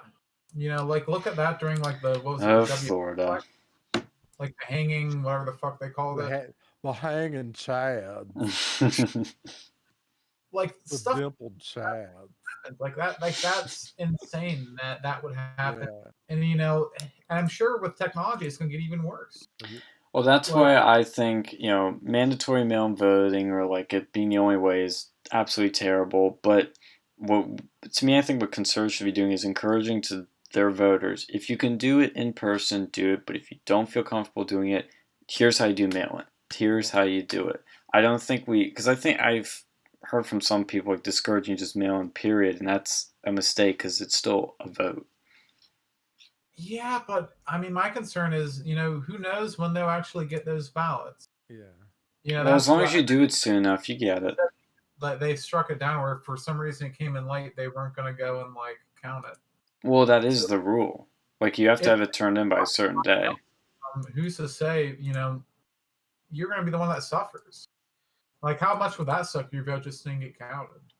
Oh, I know, but what I'm saying is you have to have it turned in. It's like an absentee ballot. You got to have it turned in by a certain day to the polling place, or else, it doesn't count. Look at your cap that came from Penn State. I'm pretty sure they probably sent it off when it was supposed to be there, but you probably had, there was probably some fuck up on the mail system's part. That is what worries me, is if a lot of people are doing it, because the mail is, I was just talking to my mail lady, they're short-staffed.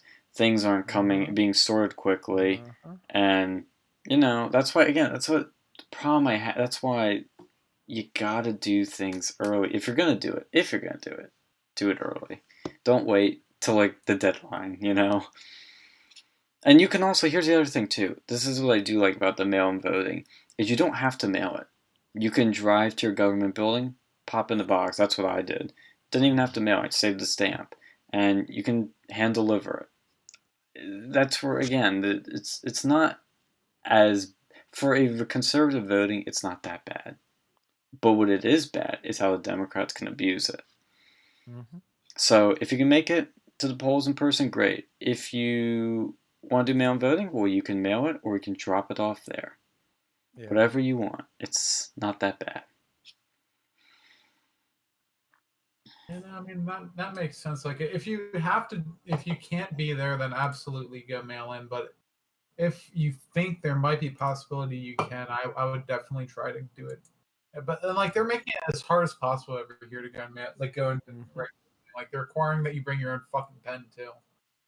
Like over where I'm at, like Well, actually, I think that's a good thing because then you're not spreading shit on the pen everybody's using. I know, but if you're, they should provide like how much does it cost to go and buy a bunch of fucking shitty, cheapo one use? Yeah. Like and then how much does it cost? And then they make you wear a mask too. Like they're making it hard for you to do it in person for a reason. Well, yeah, but it's also for some good reasons because that's going to be a lot of people going in, and frankly, I wouldn't go in if people weren't wearing masks. My city had my town, whatever the fuck it is, has like maybe 250 people in there, and of those, probably a good portion already mailed and voted.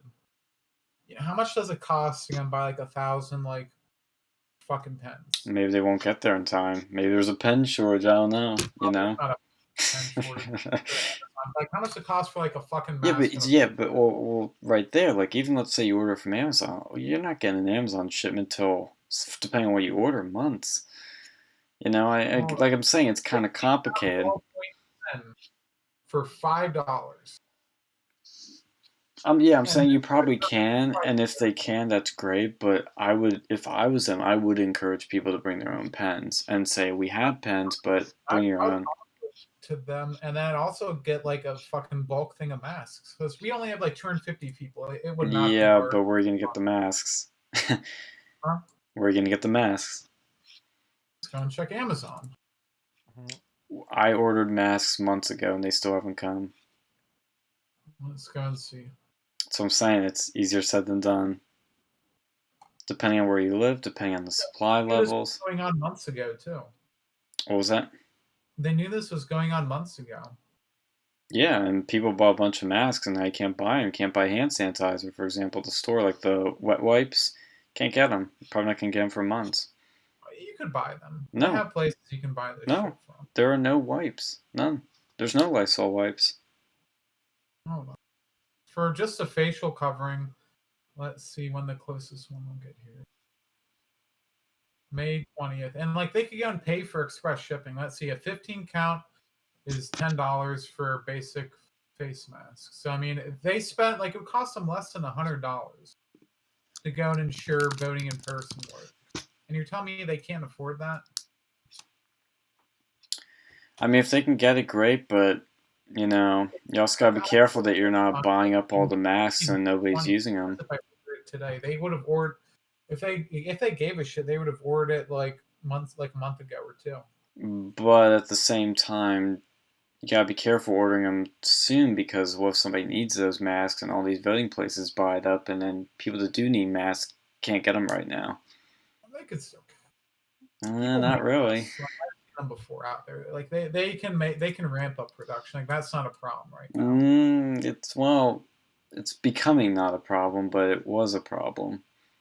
Well, they didn't really have enough people going and making them to begin with. That's the thing. Like if they would have gave a shit, they would have done it. But they want to make it hard. Like and I'm not surprised by this. Like I don't see how you can require people to have these extra things for voting, which is a not a human right, but is a right guaranteed by the Constitution. Yeah. Like honestly, I don't know how that's legal for them to require you to bring anything other than clothes, like basic clothing. Especially when it would cost less than $100 to do it. Like there's a reason why they're doing this. They want to encourage you to vote in the ballot because they can more easily manipulate that. They can see who you're registered for. Like that's public information. I see who you're registered for. Your thing didn't get here in time. Oh, okay. Make sure a couple of them do, but it's just the way it works. like these people, they don't have morals. Some of them don't. Like the people in charge, they're corrupt. It wouldn't surprise me if they did shit like this. Also, another thing with the mask I will add too is, there's been a bunch of things too that say they'll be there at a certain date and then don't come for a long time after. Yeah, but they could have paid for express shipping. Yeah, but that doesn't matter because things that are considered express shipping aren't coming for much later. Like, there's a simple letter my grandmother's sending to my mom that was supposed to come days ago. She got like 2-day mail thing and still hasn't come. That's what I'm saying is like the numbers, the dates, the projected dates that you're seeing on Amazon are really shot in the dark. That's when they're supposed to be there, but they might not Do you be. think the government, like, if they really wanted to, they could go and ask businesses for it, and they would probably Yeah, give it to them. they might be able to. I They mean, could. They would definitely give it to the local government if they're going to get a tax write-off for it. Absolutely. In the package, it wouldn't be a problem at all. And the government probably has a special like website they can order basic supplies like that from too. Like they're probably not using Amazon Prime. They probably have some special government one that'll get shit here like tomorrow. Because they can. You know, they're an essential service. yeah. But they choose not to. And that's why they choose not to. That's sort of my question. Because Well, they and know let's also keep in mind we have many months ahead of us till election day. We have the rest of May. that's the 2nd of June, if I'm not mistaken. Well, yes, that one, yeah. But I'm talking about the real one that really matters in November is quite a while away. Probably have a lot more masks. Everybody will probably have one. I think everything's going to work out fine with the safety precautions, but I think the ballot harvesting is where things can get very shady, and there'll be probably some issues with the mail-in voting for sure. It's to what degree, and does it actually have a big enough degree that it could change results? Yeah, that's a fair enough point. Yeah. I don't know. I'm very concerned. I thought ballot harvesting was determined by the Supreme Court to be illegal. I don't think so, but let me check that actually. Because I didn't even know that what that was till I heard about that election in California. Apparently, Leafy's here made a new video. He did? Yeah. It's about some drama, maybe? Yeah, drama alert. Okay, well, the Supreme Court has not heard it.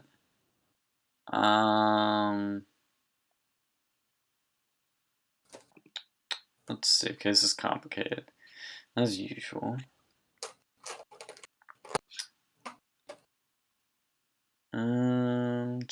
Supreme Court stayed on a Ninth Circuit Court ruling that overturned the ban in 2016, and a U.S. District Court judge upheld the ban in 2018. But that was for Arizona. And he's going to appeal the ruling to the Supreme Court. Okay, so it technically hasn't gotten to the Supreme Court yet. They will review it. They should fucking set that up right now, man. Yeah. Get Gorsuch and Cavy Boy to straighten this out. That's bullshit. That shouldn't. I don't see how there is a legitimate use of that tactic. Yeah. I don't understand why you would need to do that. Correct me if I'm wrong, but there's. At what point would you need to go and, basically do something like someone gives you the right to go and like have you do the fucking ballot for them? Well, especially when we live in a world where Uber and Lyft and all these progressive-minded individuals are giving out free rides for people to vote. I mean, you can do balloting in most states these days if you really wanted to. Yeah, it's just a very shady thing. Like I just don't see a legitimate purpose. Like it seems like nothing other than an excuse to go and commit voter fraud. Yeah. Like, I mean, there's some fucking nutty people out there. Like, I don't know. Well, I say we close out because we've been going for maybe almost 3 hours at this point. Let's check. Fuck. We've hit on a lot of interesting areas, dived real deep into them for sure.